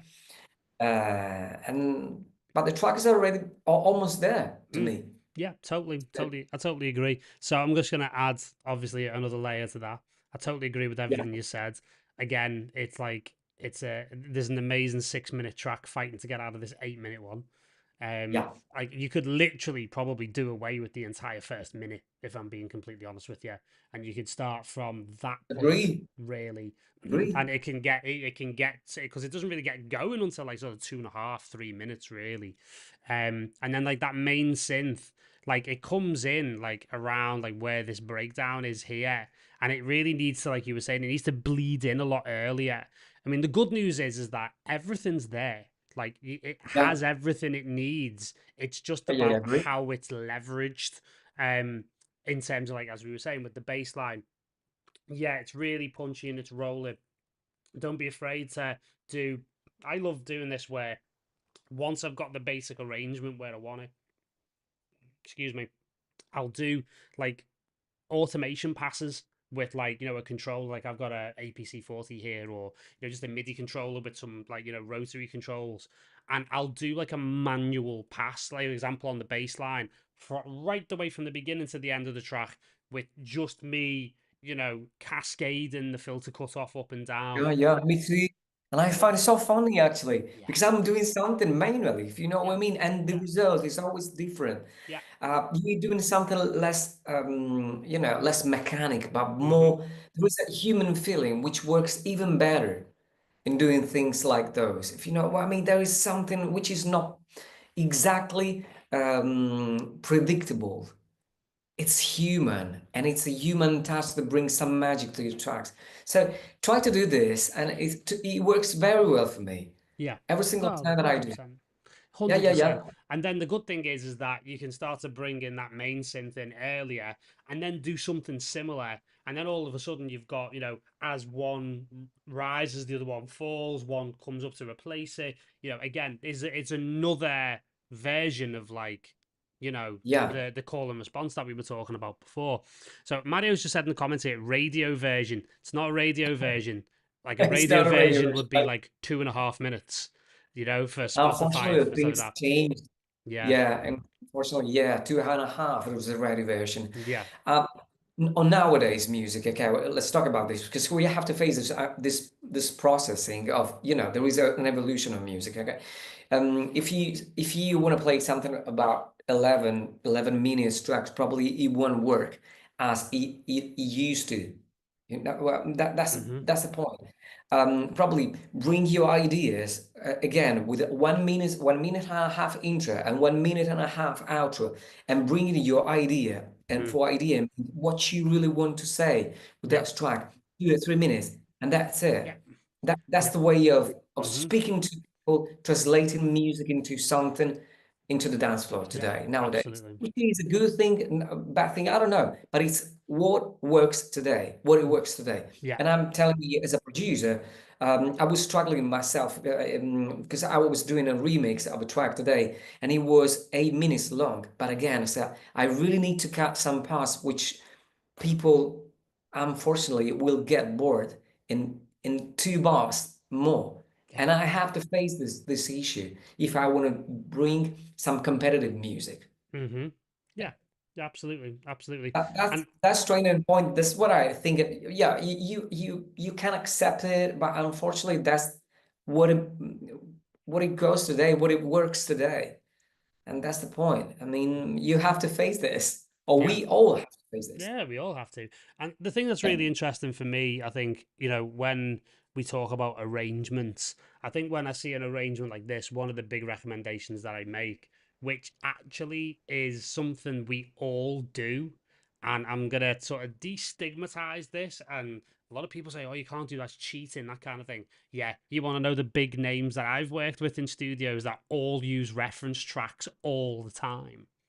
Me too, of course, me too. Sound design, arrangement, mixing, However, mastering, that's the thing. So one of the things that I've always taught people when it's like arrangement skills and trying to get the arrangement skills really tight, really on point, is put a reference track of where you're trying to get to, put it in your session, put it in the DAW, put it at the top track. yeah. And then regardless, like every DAW's got some form of like marker or locator system. Yeah. Put every time something significant changes, put a locator in there, put a little description on the title of it of what's happening, hats in, mini break, drop, all of that stuff. And then what you could actually do, and this is an interesting thing to do, is like once you've got that, you can delete the reference track. And then you've got a set of guideposts, like, like it's like a satellite navigation. It's like we've got a load of signposts towards what you could do in that particular moment, and it just starts to really tighten up your arrangements, and you don't have to like be a slave to that arrangement track, Of course, reference not. track. But at the beginning, it's actually a good idea too, because you can figure out how these tracks are made in the first place. Totally agree with you. And what I want to say again is that after a couple of hours that you built your own track, you totally forget the reference. You can delete it, whatever. And in a couple of days, you totally forget that you use the reference to build that track because it will be your track and not the reference or the copy of a reference or whatever. Yeah. Because you're going to proceed, you're going to move on with your own identity, and you're going to bring your authentication, you're going to bring your instrument. This will be your own track, and the reference will be just a kind of help, just a starting point, where just a sort of a canvas. Unfortunately, I really need canvas to work on a track. Otherwise, I'm too, unfortunately, I forget, I can probably build a track of 15 minutes if I don't have an arrangement. Other 2 hours or 3 hours of working on the arrangement, I totally forgot that I'm using a reference. And that's it. You're going to build your own track, but at the same time, you're going to build a competitive track because you use a reference of a track that has been released, and maybe you loved it, and maybe you liked it, and maybe you played it, and maybe you tested on a club and it worked. So why not?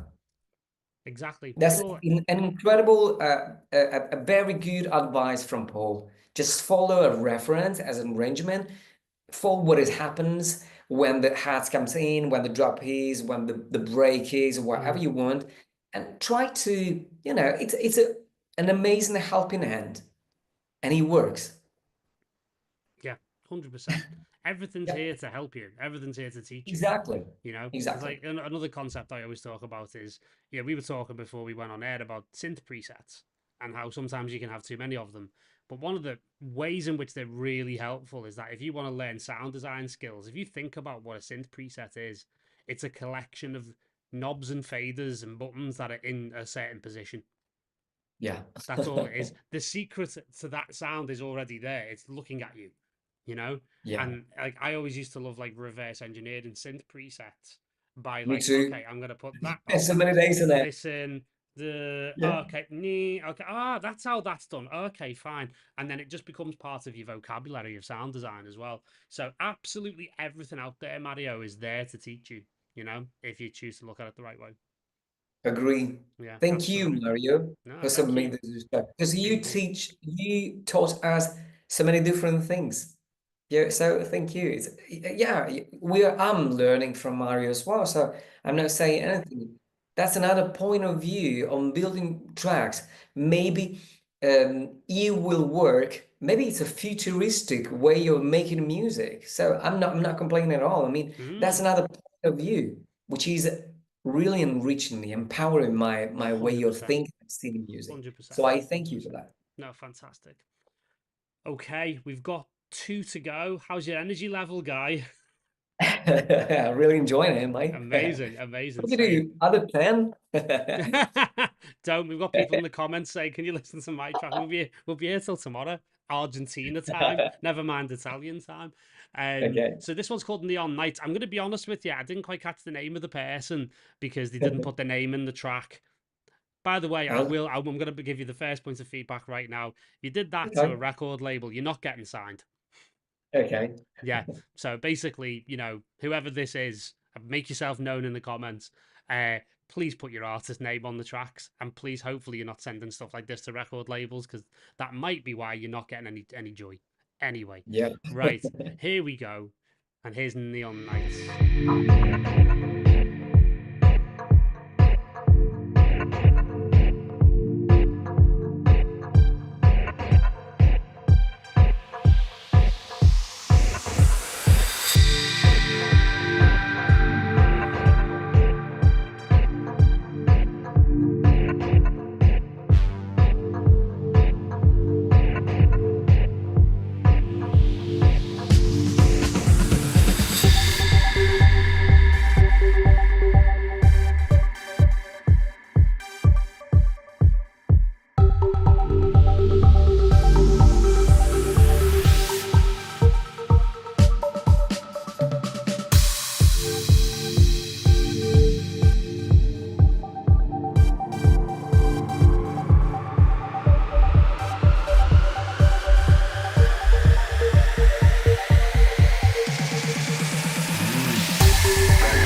I'm so confused right now.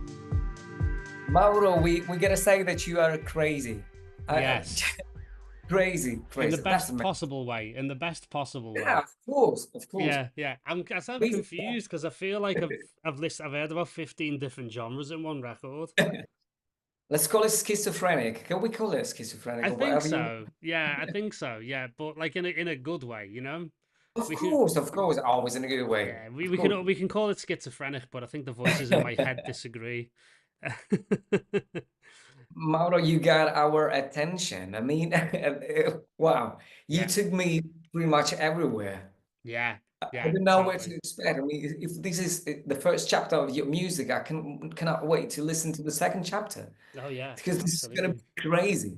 No, absolutely. Um, Absolutely. So for me, it's like it's got this amazing like dub reggae King yeah, I've heard the Tubby. same thing. Yeah, Yeah, when the break came in, it was really yeah, reggae. yeah, yeah. Were you ever across any of the sort of the San Francisco sort of West Coast stuff that came through like early 2000s, like DJ Garth?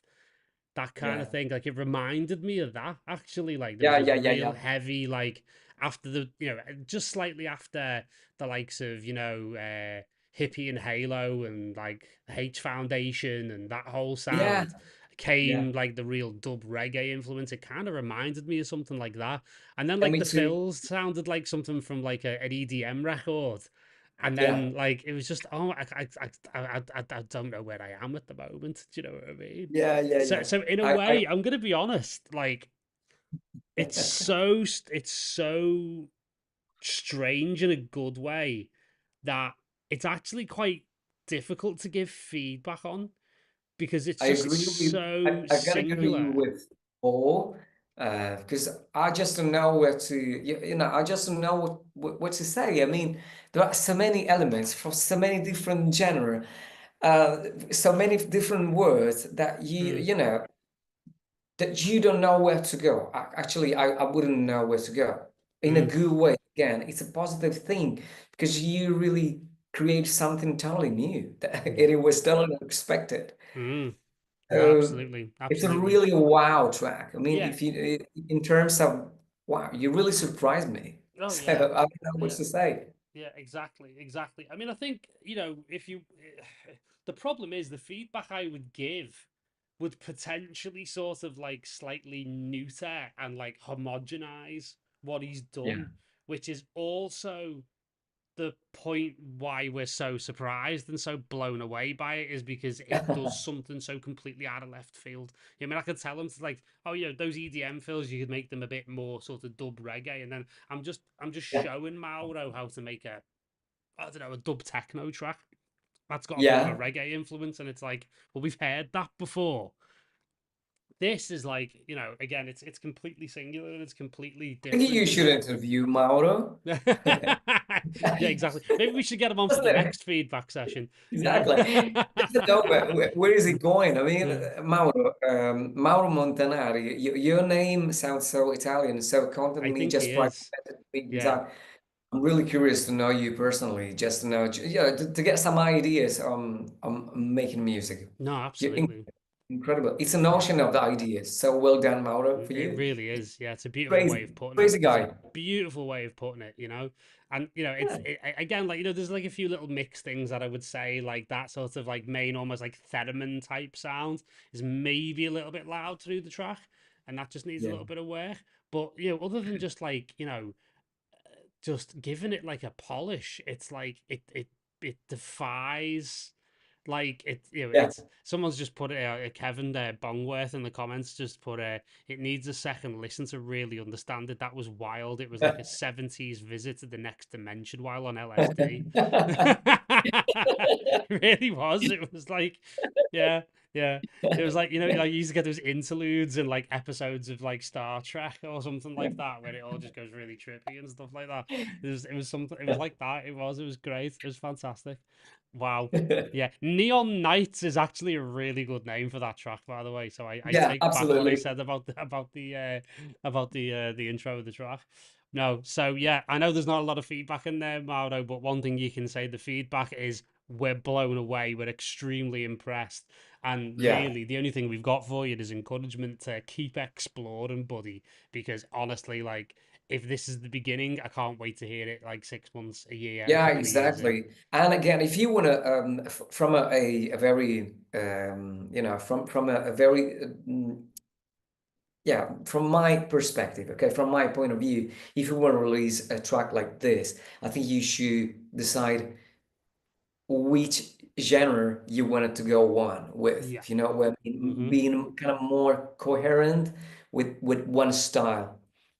Unfortunately, that's the point. I mean, you gotta choose EDM, you gotta choose dub techno, whatever, and try to be kind of more similar in terms of, you know, sample the kind of sample you're gonna use, the kind of style you're gonna use for that. Okay, Yeah. That's the thing you could do if you want to release that track. Try to avoid different styles or different genre and try to connect them or to be more uniform or to be more coherent with the style you want to release that track. Yeah. No, absolutely.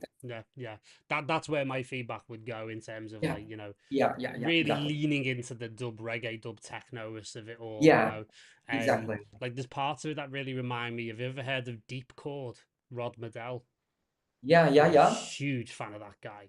Like it's got Crazy that kind stuff. of feel to it. Amazing stuff. Crazy stuff, lovely Phenomenal. stuff, really peaky stuff at the same time. It's really, but it's an incredible trip. It really So is. Yeah. Trip is the operative word, I think, there. yeah, exactly. Yeah. Trippy track. Gonna take me times to kind of come back down after that. Yeah. Right. So we're into the final. This is the final track, mate, of the 10. Okay. Time flies when you're having fun, my friend. So this is from one of our members, Xander Seddon. Really, really talented guy. So this is a remix, I think he's doing of something. So let's have a little listen to round things off here.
Well, there it is. There's the final track of the first episode of Gai and Paul Get Nerdy. The first of many, hopefully. Yeah, exactly. Absolutely. Oh, yeah. Kind of neat because I really enjoyed it. No, And I've fantastic. got a chance to listen to so many different kind of music, which is absolutely crazy for me. I mean, yeah, there's a good chance I've listened to several incredible producers, which I never heard about. Good way to listen more music to, it's another perspective of finding new music to me, which is absolutely excellent thing. I mean, sometimes you select people that you already know or an incredible producer, but I feel several times that I'm missing a lot of great music around. Yeah, 'cause there's just No, so that's much now, that's the thing is, yeah, and the we all use, like you say, similar channels and like, similar places to look for things and whatever. And, I actually, without getting into a whole debate about it, I actually don't think the promo system really helps a yeah, lot these days because like there's just so much stuff that, like you said, like sounds like it's like functionally and almost creatively like the same track being written over and over again, just in a slightly exactly, different way, exactly. Sometimes I get some promos from, Pool Proxy, probably that kind of this, Hmm. and sometimes I get some, some promos which are, was how did I miss this? Yeah. Or how could I miss this from people, unknown producers that sometimes they produce indie music or kind of melodic Mm, techno, whatever, or from organic, which doesn't sound so the normal organic or the normal progressive house, with different sounds, with different uh, textures in terms of mixing, which mm, is incredible. Really open-minded producers, which I never had a chance to listen to, and I found and it's crazy. It's an amazing thing, really inspiring me. no, 100%. See, it always gives you the opportunity to find some new names, and some new way of making music. No, It's just 100%. like bread to my soul, to my inspiration. Mm, Trust me, it's yeah, crazy. absolutely. Absolutely. Yeah. No, I totally agree. Totally agree. And, Xander is someone who's done really, really well. Like, he has been on a bit of a roll in the last sort of year or so. Like, he's been a member for a good couple of years now, and we've really, really Hmm? guided him. And he's one who really gets quite impressive Spotify numbers, actually. So he's like Really? built himself quite an impressive audience on Spotify because of some of the labels that he's released on, like Okay. Storm, and they've been Okay. more sort of like Spotify based labels. But he's an amazing talent, and again he sits within that sort of that sweet spot between something a bit more melodic, a bit more progressive, a bit more organic, a bit more deep house, that kind of thing. So Yeah, it's like yeah, it's yeah, really, yeah. really I like accessible it. across the board. Like his grooves are always on point. The bass Yeah. in this I absolutely loved. And me too, me too. I absolutely love the piano. The piano chords are really good. Even though sometimes they are kind of repetitive, but it's a repetition which works really good. Yeah. I mean, it sounds like kind of early 90s vibes, which Mm, it's an era. I, I totally grew up with that. I mean, I was still remember. I think I fell in love with dance music at the late 80s and early 90s. Again, with name, I'm not saying the same, but if you think about, Passion, from Get the Call, oh yeah. really changed my point of view. I came from the academy and I studied piano, Mm, and when I listened to that track, I said, what can I do with the things that I learned? So it totally changed the way I perceive music. mm, That is one of track together with some DJs just like Frank Knuckles or the pioneers DJs from late 80s. This track with this piano track has some elements from that period, and I really love that period. So I really love this track. mm, There's it's probably mixed it. Again, like you said, that the drums and the kick is on point, absolutely on point. mm. I mean, it's better than my kicks, absolutely, and it's true. So yeah, it's an amazing track. Nothing to change, nothing to say. Well, what can I mean? It's it's well produced. So Yeah, is amazing. that is already been released or No, I not? think it's at mixdown phase now. Okay, And that's something Xander's really been improving on over the last year is his mixdowns as well. okay, So I think that this is looking for the final approval before he sends it off to be mastered. okay. So yeah, I totally agree with you on 99% of it. Of course, I always have to have a note. I always have to say something because I've always got something. I've always Of got course. something.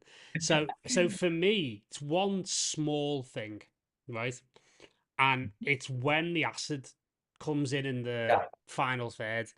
I A lack found of bass, maybe there is a yes, too empty. yeah, it Agree just with you. yeah, just felt like Agree, it was kind of floating on top of the track, and it was agree with you. lacking a little bit of low end and a little bit of low Yeah, mid. agree with you. It's been rolled off on the low end a little bit too much, and it just needs that and a little bit of compression just to kind of glue it to the top of the track, and Agree with it'll you. really sit well. I think the other thing as well to think about is when, because I mean, who doesn't love a good 303? Like, who doesn't love acid? Um, Okay. it there's also processing that you can add to it there, where it's like it's clean, but I think actually this is from a mixdown perspective or just a general production perspective, it could be slightly dirtier, and it Yeah, would agree. actually like really enhance the track if it's got a bit more grit, a bit more dirt Yeah. to it. So you could add something like, say for example, like a little bit. I always love with 303s. I always really love adding like decapitator. Just Yeah, of course. like It at works. zero with the Yeah. punish button on and then just the dry Yeah. and wet. That can always work. And you've got to love a plugin with a punish button, haven't you? Do you know what I mean? Let's be honest. And the other thing you can do is add short delays. So like almost like slapback style delays with acid always works really well. Tape style delays. So Yeah. I go for I actually the only thing I use this plugin for now is delays is the Waves Kramer tape. You know the Yeah. it's the emulation of the Eddie Kramer tape machine from Yeah. Electric Yeah. I Lady in use New it. I York. use it too. I use it as a delay because it's got Yeah, that me too. lovely tapey style, wobbly It's style delay it's with a little bit of amazing. pitch. The other, I'll be honest with you, my favorite delay plugin of all time, even though Waves are definitely not my favorite company, if I'm being honest with you, I don't, you know, there's a lot not to like, is H delay. Oh, I gotta say to you, I gotta agree with that. Yeah. Anyway, Anyway, another, but H delay is for me the greatest delay plugin ever made. Like yeah, it's astonishing what you can get out of H delay. I And use it. I use it a lot yeah, actually. Even though yeah. I use it a lot of replica. As I told you, I use a lot of Mm, filter delay as well. yeah. Fat filter delay is freaking crazy Oh delay. yeah. Yeah, absolutely. Yeah, I absolutely. made a track only with that fab filter and Mm, three. I mean, with three different synths, mm, uh, three different delays, and yeah. track came after a few minutes. I don't Yeah. know what happened. You know, Yeah. it was Amazing. crazy. Crazy. Yeah, You were agree. in that Paul Wolford sort of erotic discourse sort of territory where basically Paul took his entire career to the next level off the back of a mistake because he left a delay routed into a kick drum and then just hit play and then that happened and it was like, oh, that's rather large. Let's just lean into that happy accident, you know? Exactly. Yeah, totally. Yeah, But yeah, I mean, stuff like those dirtier style delays, like, you know, H delay and stuff like that, yeah. really enhance that. And I think you need it in a track like this because you've got the brightness and the real cut through and the shininess of the piano.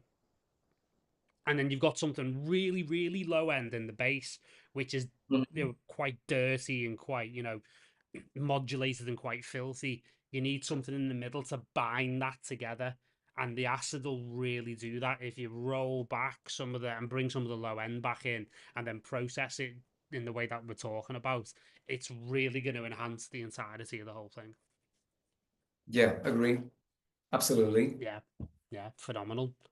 I see that the track will be released on street recordings. Oh, that's amazing. Yeah. Good old Yeah, Norman.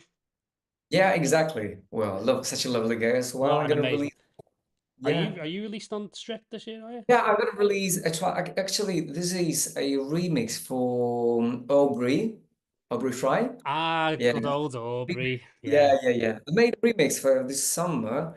Actually, he hadn't Yeah. released it, yeah, and he asked me for a remix, and he said maybe with the remix it will be, a good pack anyway, because we are offering two tracks instead of one. And I say, wow, I love the track, and I remix it, and yeah, he sent it to Norman. Norman will be released, I think, in a couple of weeks, maybe less Ah, than one. fantastic. Yeah, Yeah, fantastic. yeah. Yeah.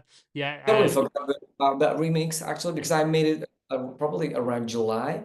Mhm. And from July, or since July, probably I made, no joking, but around 15 remixes Oh, you're now. So joking. I Wow. totally forgot the remixes that I've done. Yeah, trust me. Yeah, Wow. crazy, Wow. crazy, Craziness. crazy time. Yeah. Absolute Anyway. craziness. So yeah, I mean, I was actually talking to Norman the other day, and we were talking about potentially like me coming back to Stripped, because the lovely thing about my relationship with Stripped is that Norman gave me my first ever release in 2010. Really? Yeah, my very first ever release. Yeah.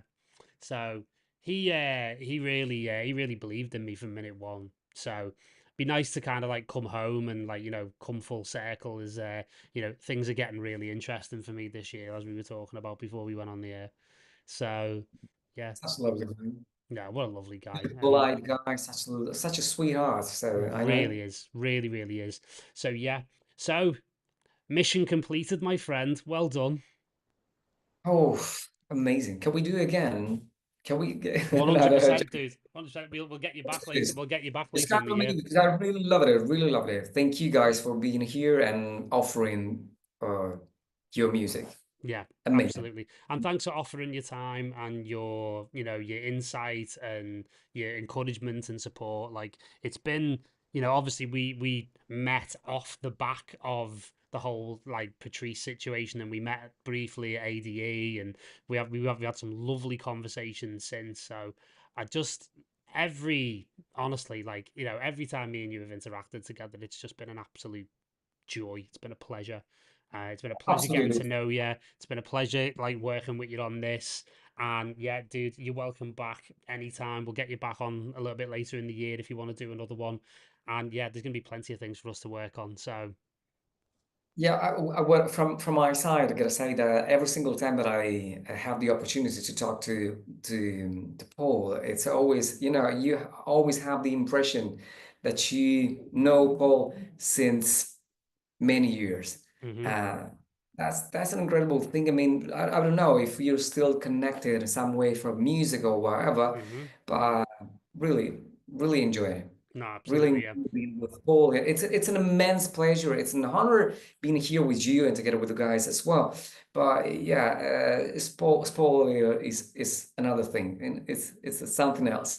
Oh, So absolutely, just yeah. need to Thank tell you. you, because I strongly believe it. So it's such an amazing pleasure to know it, and I'd love to listen Paul's stories, hows and hows and hows. So that's an Yeah, incredible I mean, source of inspiration. Wow, he is such an amazing storyteller.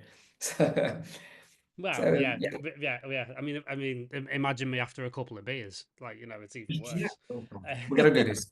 Oh, we're absolutely Okay. gonna do ADE this year. We're definitely doing it in a bit more Yeah, detail, a bit unfortunately, more it time. was crazy, Oh my god, crazy. like yeah, that was yeah, yeah. I needed a week off. I needed a week off back home in England to recover just from that. To be honest. Me too. Anyway, Yeah, anyway, exactly. So we've had some lovely final comments here. The Kick Doctor, which I still love that name, it's phenomenal. Said I've joined a couple of different feedback sessions in the last few months. This is my first MYT. This has been the most useful and fun by a country mile. Thanks so much to Guy and Paul for the time and all the producers here too. It's thank been you. really amazing. I've learned more here today than in all of the online tutorials and feedback sessions I've done put together. Appreciate it. That's it. That's it. And we're here for you. Like on MYT, you're going to be doing these once a month. Again, like I just want to say thank you to our partners in this, Magnetic Magazine, Will, who is the editor-in-chief of Magnetic Magazine, is actually a former member of MYT. So it's a bit like Fight Club. Like, we've got members everywhere, and it's like a little bit of like oh, you at an MYT away? Okay, yeah, one of those. And also to Steve and the team at ADSR for simulcasting this as well, because I've worked with ADSR for a long time, doing the live streams. Obviously, Guy, you saw the one I did yesterday on Artoria Pigment 6. I'm going to be doing a lot more of Yeah, those in the future. It's a strongly recommend combination. it. Is really inspiring. No, thank you, man. Thank Yes, you. yeah. It's a combination of like, taking these amazing tools for a spin, showing all the new features because obviously people are interested in it, and also hopefully, doing something educational and inspirational at the same time. So the perfect partners. We've got an amazing, as I say, media partner in Magnetic Magazine. Steve and ADSR come in with plug-in sales, sample packs, synth presets, that kind of thing, and then we come with the artist development. So actually, when you think about it, it's a perfect triangle between the three of us. It really, really is.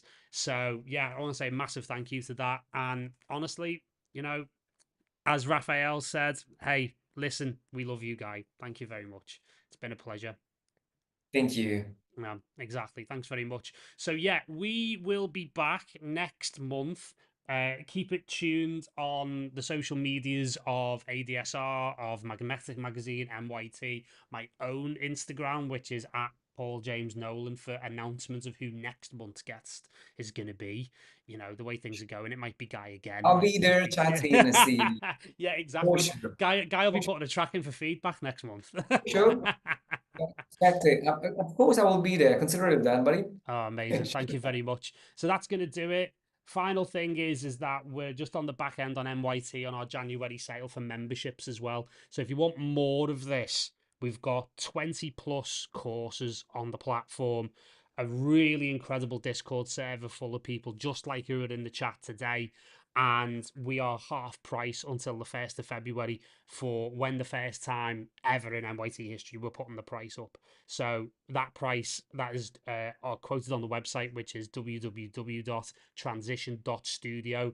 If you put a / on that and put January on, you'll get to our discount page for that.